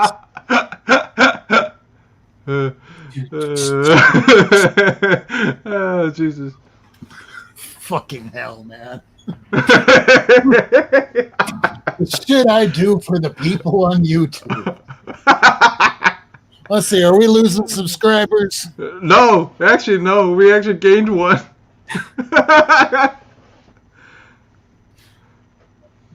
But I'm trying to think. Been watching some Netflix, right? Been watching a little bit of Hulu. Still trying to watch some of the DC universe before that gets cut off. HBO. Oh, I was watching a little bit of The Matrix the other night on HBO. Haven't seen that in a while. I want to get one of those like old Nokia phones. I hope Perry's still here for this. Yeah, because Perry does an end of the year thing, and he pulls all our community in it. So. That's right. Oh no, he's yawning. He's yawning. That's when we're gonna have to call it soon. It passes to all the rest of us. It's contagious. Mm-hmm. Yeah. Yeah, I've just been working a lot. I got my 2 jobs that I'm working right now. Oh, so you're working back at the what the hell is it? The empanada shop now again, or no? Yeah, Empanada World. I'm there essentially Fridays and Saturdays, and then like every other Sunday working on like the dough, making discs and stuff like that to make the empanadas. Right. So I've been doing that, and then my side gig, I feel like I'm kind of getting my normal hours back, which is good. Mm-hmm. I think one of the girls got sick, or something happened to her, and so I got the phone call like, "Hey, can you cover this shift? Can you do this? Can you do that?" Right. So I'm actually working the morning shift and the closing shift tomorrow. So I'm working like 8 to 12, and then I got to go back and work 7 to 9. Okay. Vegetarian empanadas, oof, it's tough. Well, I mean, not really. It's not really tough, but we have like we should do an extreme nerd table one where you do empanadas and I'll do egg rolls. Then Yeah. Rob can do something. He'll I'm do in the hot dog. Miami, yo. I can get empanadas around the corner from me. I know, but Nice. I'm the he actually. Well, I will say this, Rob. I will say this. Our empanadas are not like regular empanadas. We do not fry our empanadas. We bake our empanadas. We make our own dough. We have special dough that we make. And then it's like family recipes. Like the mom, who I think, if I had to guess, she's like in her 90s. Now the family originates from Spain, but they were pretty much lived and grew up and raised in Ecuador. And then then came here to the United States. So like a lot of these empanadas that they make, they're big hardcore foodies. They're all about quality. They use the expensive ingredients. They use the expensive stuff. So like when people come in, because our empanadas, we sell one empanada for like $6. But it's like the size of my hand. The empanada is like the size of my hand. Good So it's to like know. I know traditionally empanadas are small. They're about You the know, size so of my that's why- phone. Yeah, it's about that size, maybe slightly bigger, maybe. Not fried. That's unpatriotic. Yeah, I guess. They're delicious. I like them. It's my comfort food down here from the Cubans. Thank you. My Cuban favorite. Yeah. Oh yeah, my favorite empanada that we have. She hasn't made it in a while, but it's the steak gorgonzola with caramelized walnuts empanada. That's my favorite one. It's just you can see Rob drooling, man. Just stop. it's so good. It's so good. It's so tasty. Like there's been times where like, and I'll admit this, like when I'm making an empanada, I'm like, you know what? I'm gonna make one for myself, and I pack the shit out of it. I'm just like putting as much of the, make it really fat, and then of course I make sure that I do that when I'm there by myself, and then I throw it right into the oven real quick. We have like multiple ovens. I use like the small personal oven that we occasionally use. Throw that in there, ring myself up, go sit down for lunch, and eat this like fat steak gorgonzola empanada, which it's good. It's good. That one, and then like we do breakfast empanadas, so we have like sausage, egg, and cheese empanada. Oh, that's cool. That's cool. Yeah, we'll do bacon, egg, and cheese. I like the jalapeno egg and cheese, like the little spiciness to it. It's really tasty. That's That's really what cool. I'm down here. Yeah, and then they do dessert ones as well too, which Oof. if you really think about it, they're like turnovers. Like we do like the apple empanada, we do cherry empanada, do a pumpkin pie empanada. We do my favorite one is probably the Coco Choco, which is a mixture of coconut and chocolate empanada. That's look, we pretty talked good. about comics, we talked about everything. Now we're talking about food now. Yeah. Well, I mean, because we were talking about my job, but I Yeah. do that. She wants me to work more hours, and That's the cool. truth is, I mean, that's more money in your pocket, so that's good. Yeah, so you but- can. no. But the truth is like when I start, how do I put this in a polite way? When she wants more from you, Mhm. she won't let go. Oh, okay. Like, hey, I need to take this day off, or hey, I need to do. No, I can't. I can't Okay. give you that day off. I need you Okay. in the store. Okay. You have to work. Okay. And it's just one of those like, unless it's a family emergency, then she'll be like, okay. But like, if I try to take a day off, and like, let's say I want to go to a convention, Right. like I have to ask 2-3 months in advance, Right. and then remind her and let her know, and and then of course she kind of like holds it over me. She's like, well, I do this for you every now and then, and it's like I get it, I understand, like I appreciate it, but Right. it's just one of those like 3.5 years ago? Yeah, you do it for me every now and then. 3.5 years ago. Yeah.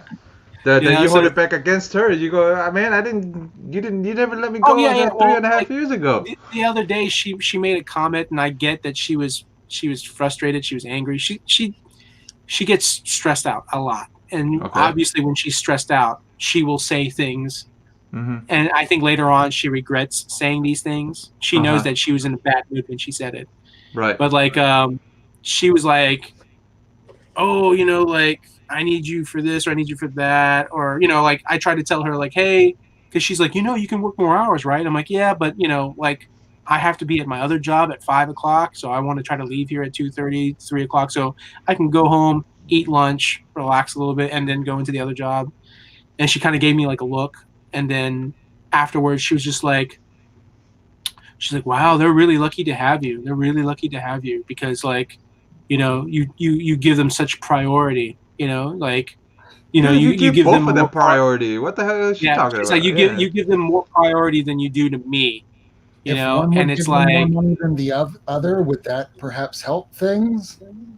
yeah, I mean, the thing is, I didn't have the job before, so she was the priority, but now, it's like this other job, it's like, hey, this is when I'm available, like, I'm sorry, and she said something like, oh, we're gonna have to talk about your work and your schedule and all this other stuff. Yeah. Give me Yeah. a raise and then we will talk. And I'm not talking about $1 an hour. I'm talking about make me equal to you. Yeah. Well, the tough thing is that I'm her here business to is help struggling. you. No, I know. She's used to, No, I I think, mean using not you. It's for you to tell her. I'm here to Oh help. yeah. Oh no, like I've already, like, I'm putting my foot down. I'm already like, no, can't do it. Yeah, you're I not a actually, teenager. You are in like management sort of position. You can do it. You're old enough. You have the responsibility. And look, the company that she's there for, that's not your only avenue. And there's other places that want you too. So unless they want you more, you Yeah. know, you can't have two masters because you'll favor one over the other eventually. oh yeah. Like, I mean, it's what's funny too is I actually, when like, I haven't announced this and I don't know if I'm going to get it. I don't think I'm going to get it, but I have a couple friends that think that, hey, well, with your experience, you should get it. And I'm like, well, we'll see. Hopefully I at least get an Well, interview. the way you're talking about it is, that you have to think a little more positive, and you probably get it. That's No, all. yeah, I I know, always tell you. I always tell you guys that, but you're always, oh yeah, man, I know it's the whole We always think the worst of manifestation. ourselves. Yeah. Yeah, I know it's the whole manifestation. Like, you get positive thinking, positive reinforcement, Yeah. and It works, and I know it works. I've done it a couple of times, and I'm like, oh, but previously, like when I was a little Yeah. younger, I would always say, oh man, that doesn't work, and now I'm always thinking positively, and it's working so far. The problem is I've had so many experiences trying to think positively Yeah. that it's almost like a guarantee 100%, like, it's not going to happen. If you think positive on this, it's not going to happen. Right. I've had more luck thinking negative and me getting the thing than I have Right. thinking positive and getting the thing. It's almost like you know how you look for patterns in life. You look for certain things. So, like, when one thing happens, it's like you're almost like 100% sure, like, Right. okay, this is what's going to happen now because this happened. Right. Like, I have bad luck songs. I have songs that I would listen to and I try to use it as positive reinforcement, and it always goes the opposite direction, and I've done this like multiple times. I've tested it. Mhm. And so, like, every time I hear a specific song, I'm like, or it's on the radio, I have to change the station right away. I'm like, I can't listen to that song. It's my bad luck song. I have a couple of those. It's Pharrell's Happy and Hotel California. I hear either of those two. I know the day is about ready to go tits up. Yeah. For me, it's Taking Care of Business. Taking Care of Business is one of those songs, like, like, it's a good song. I like listening to that song. But now, like, because every time, like, I'm thinking to myself, like, oh man, like, this is it. Things are going to turn around. Take care of business. Like, the day just goes bad. It just goes really bad. And I'm like, son of a bitch. I do have a good luck song, though. The good luck song is Life is a Highway. Life is a highway. Okay. I even love the episode of The Office where you see Michael Scott driving and they're like jamming to Life is a Highway. Like, but yeah, for the most part, like, anyways, the job is I applied to CGC. Ah, okay. Good. I applied for customer service.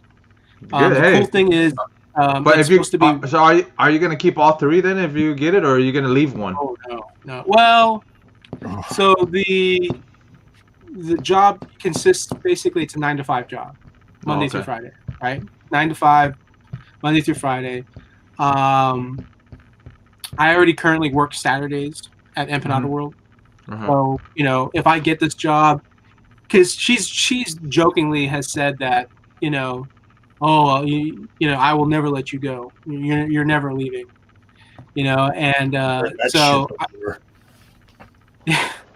And so I'm sure, like, once I break the bad news to her, she'll be like, well, you could still help out. You can still do Saturdays, right? And I'll be like, yeah.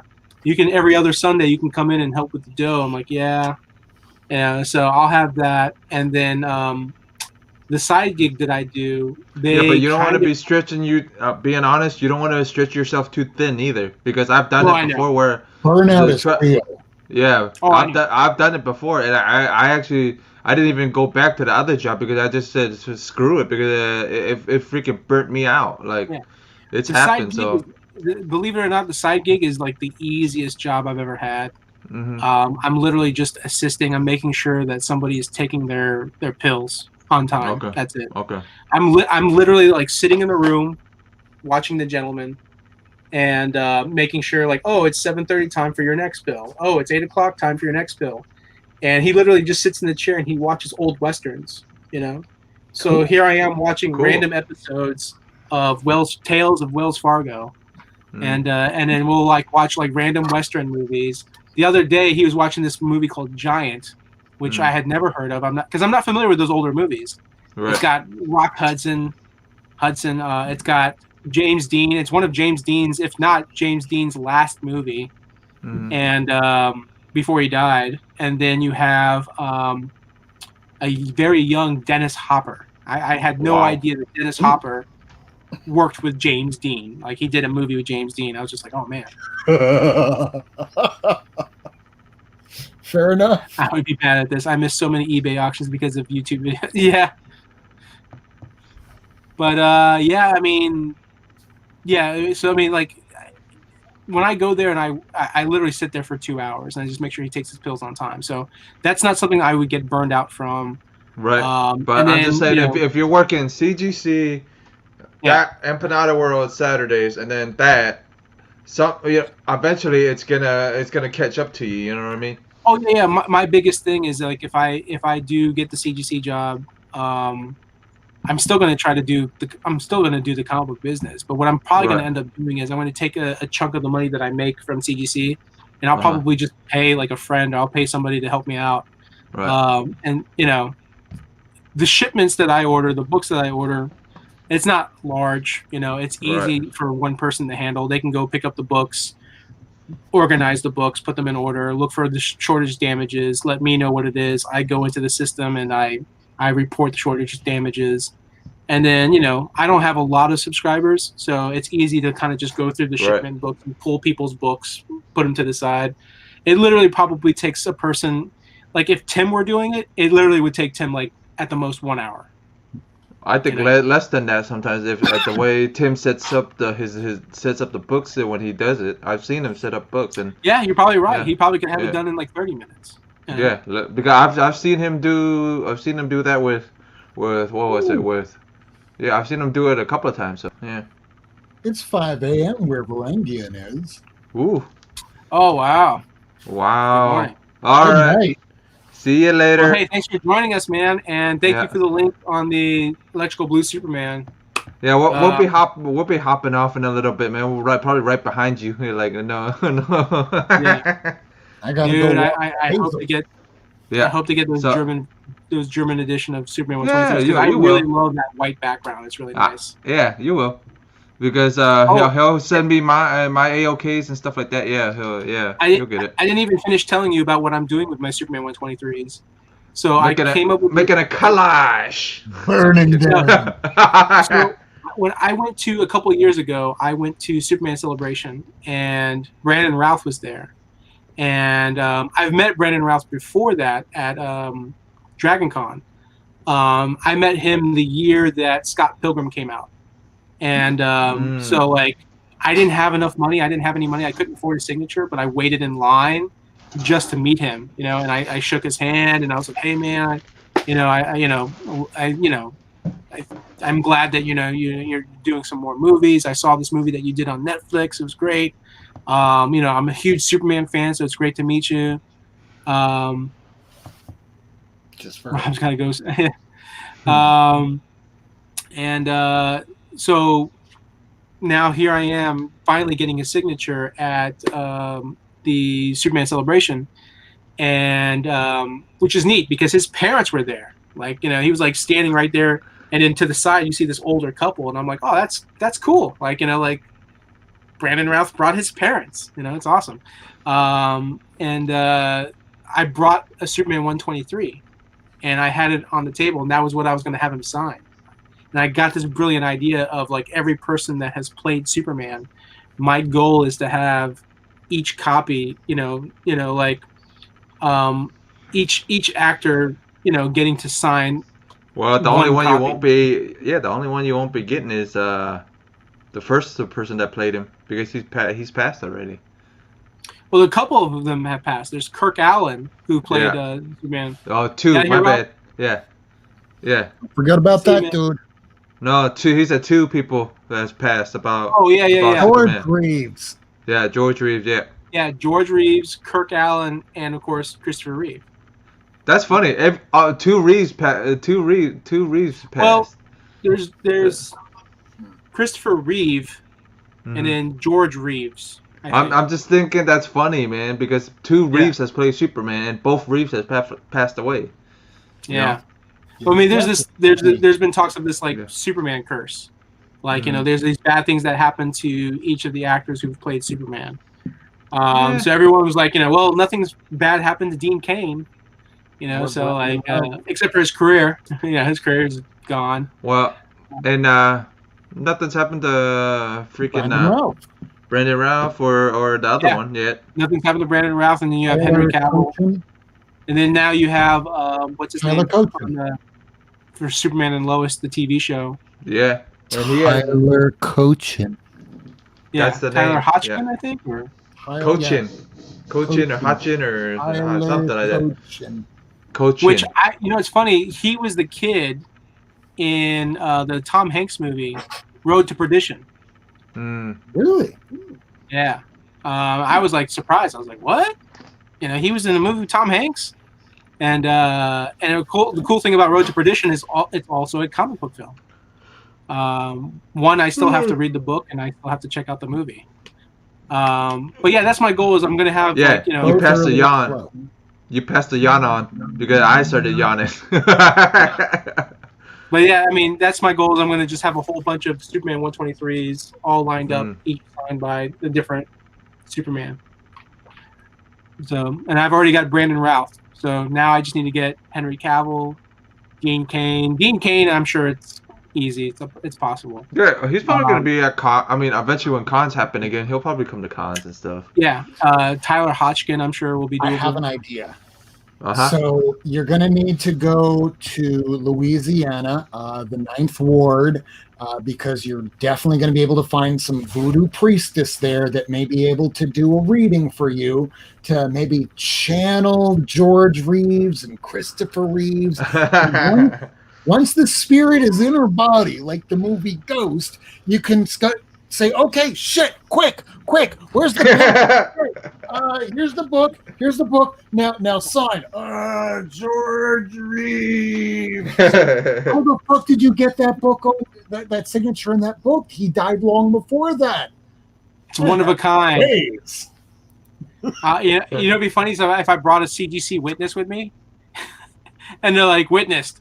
Ghost of Christopher Reeve, Ghost of George Reeves signing Superman 123. Well, you'll be when you start working there. You'll be a witness. Witness. I saw some crazy shit. One of the cool things about applying for them was they asked specifically, like, "Are you willing to travel?" So I immediately was like, "Click yes." Like yes. I would love it. One, if I got the job. quick question about it though. Do they pay for the ticket or do you pay for the ticket to I think fly? it's If you're working convention, they pay for the ticket. They pay for the Oh, ticket. okay. They pay for the I hotel, wasn't and you sure. get paid That's on what top of it. okay. Okay. Yeah.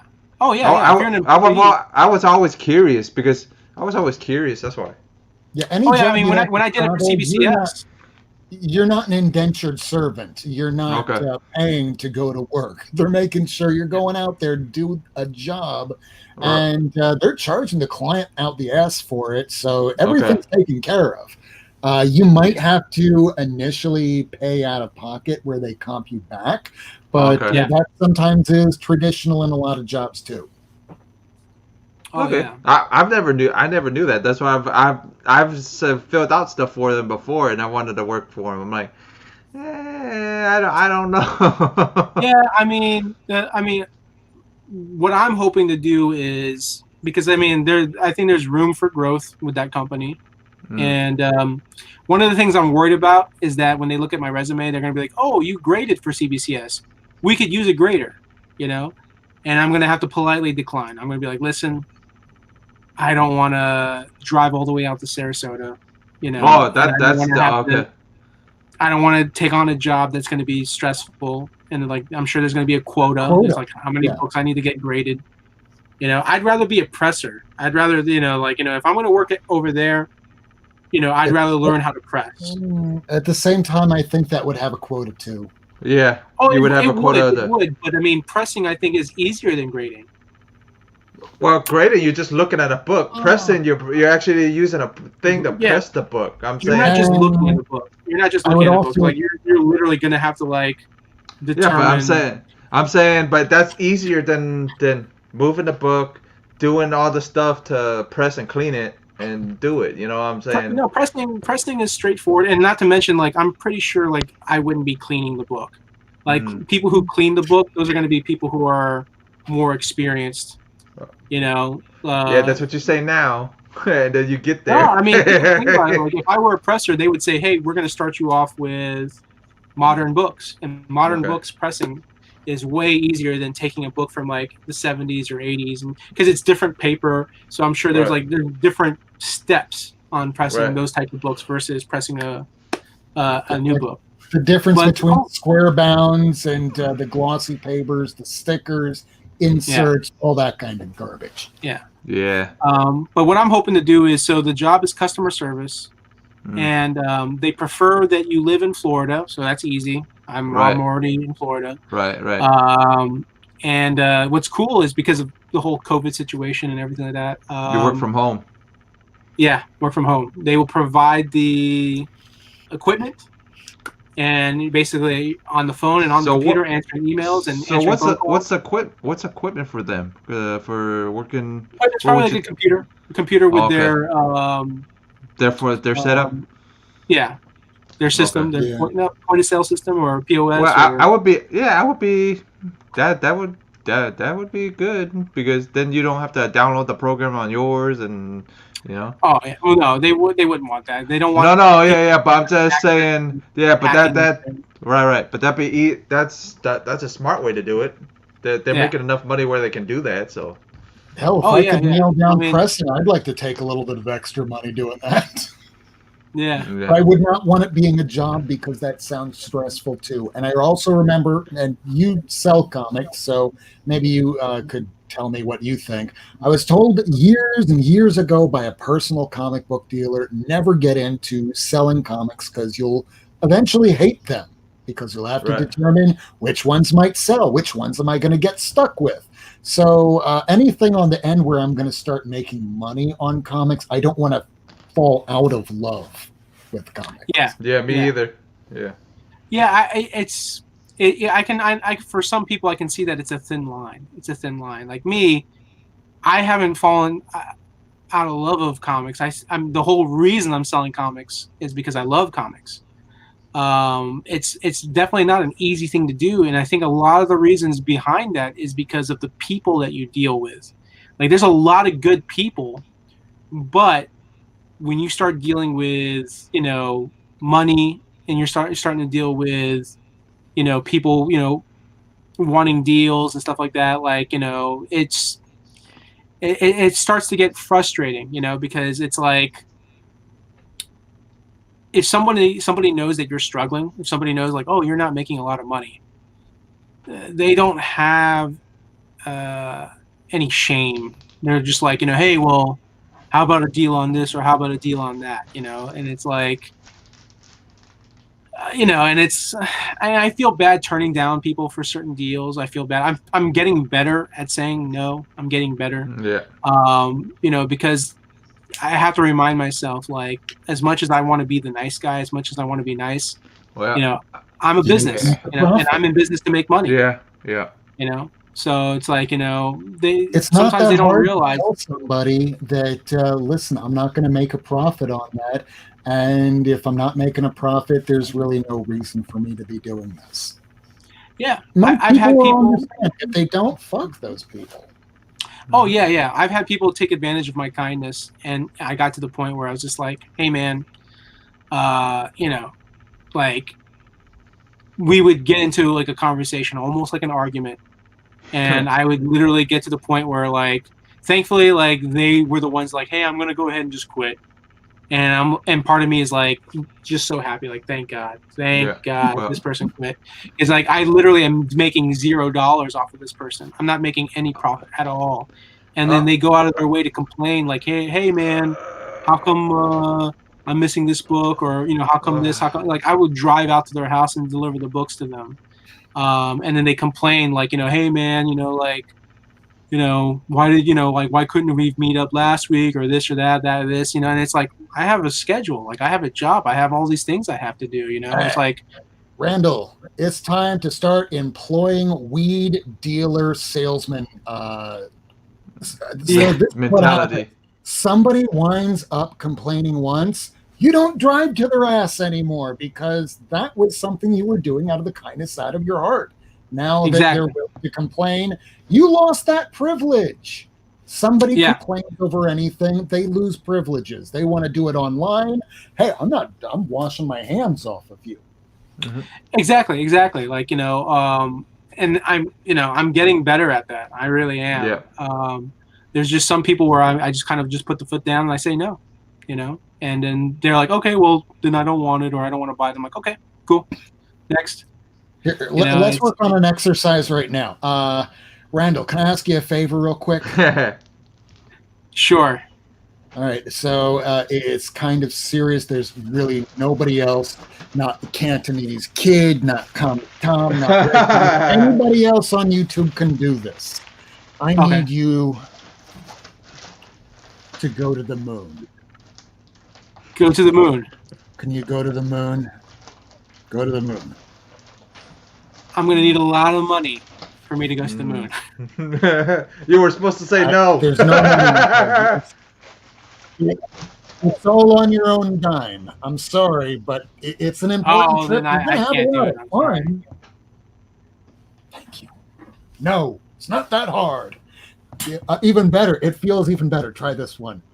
Fuck you, Rob. Mm-hmm. Yeah. I can't. I mean, I've worked in customer service for a very long time, and I'm just so naturally, like, kind to people, nice to people, even people who, like, even come off as, like, rude.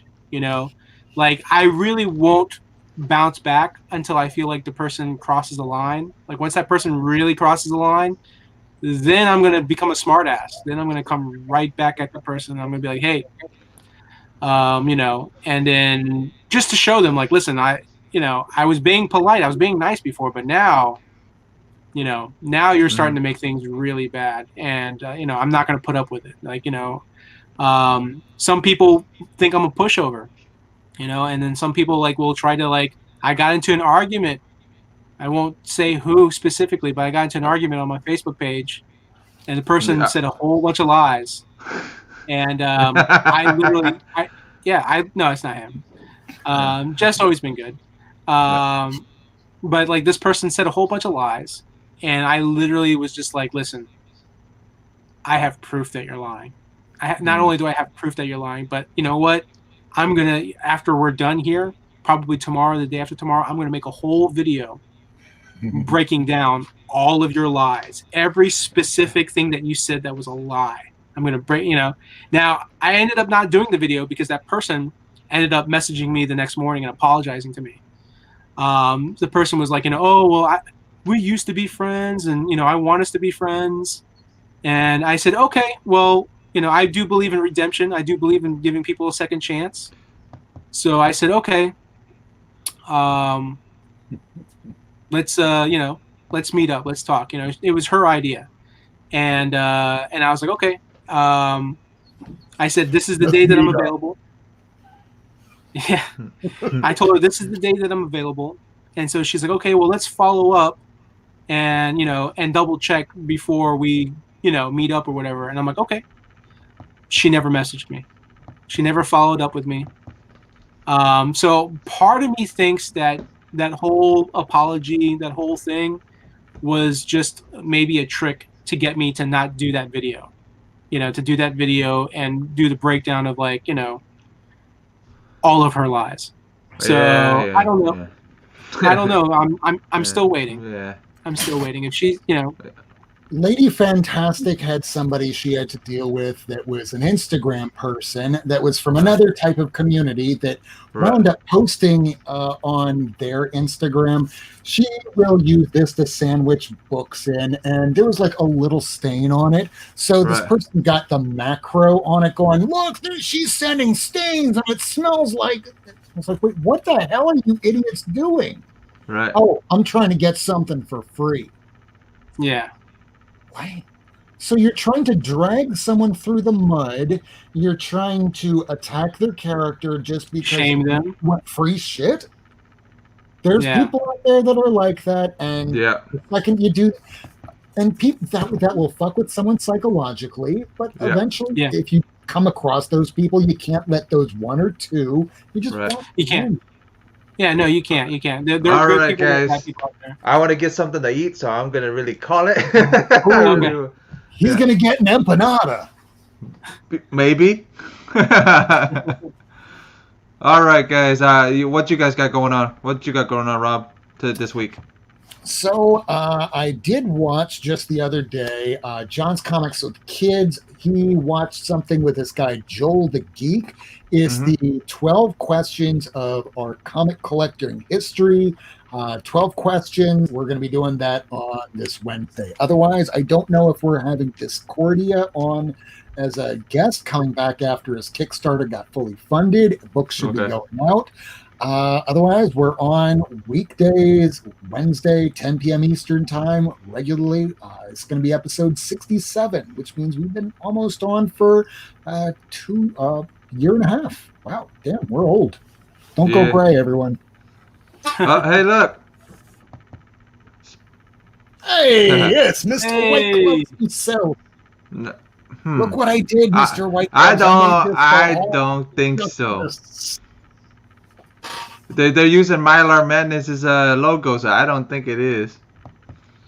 Oh, you don't think it's Tim? I think it's Tim, but you see what it says? Mylar. It's splash page. Yeah, it says splash page. I don't. Is it Mr. White Gloves splash page? Yeah, Mr. White Gloves is splash page, but I think it's Tim. Yeah. Oh, he's like. It's him. Yeah. We got confirmation. Yeah. Yeah, see, I told you. I knew Rob would say it's not mine. I knew it already by the logo. What you got going on?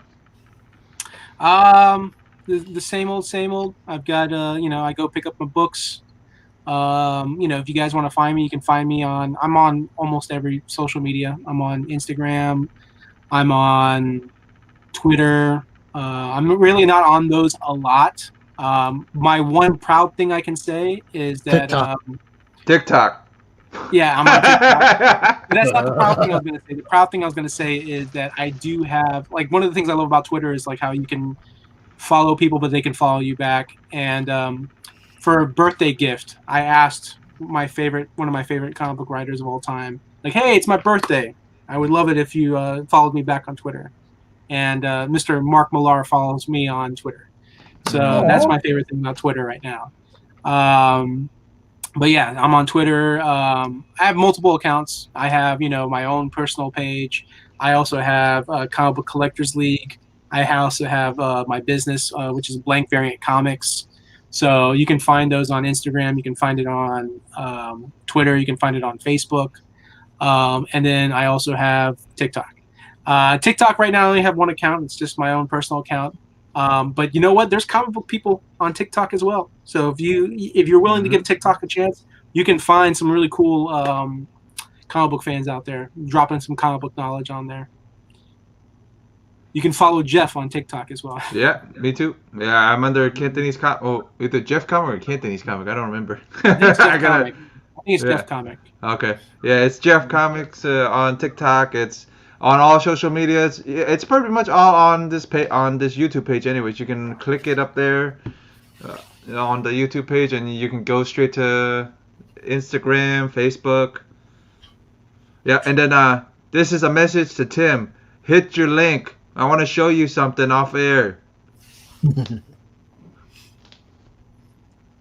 So, I got show you a video of Rob dancing. I'm just kidding. I got Cantonese I got Cantonese comics going on this week. I got Silver Age Sundays going on this week, and then I got Robert show, the comic book collective show going on, and then I got that unboxing.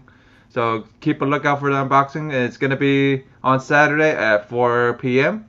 And I might have Vigilante on. I'll talk to Vigilante and try to get Vigilante on with me. So, and I won't be the only one. So that's what I got going on. So, alrighty guys, we're gonna be signing out. See you guys next week. Guess who's got 2 thumbs and doesn't have TikTok? This guy. Oh, hold on. This guy. All right, guys. You're trying to keep a low profile anyways. Yeah, we'll see you later.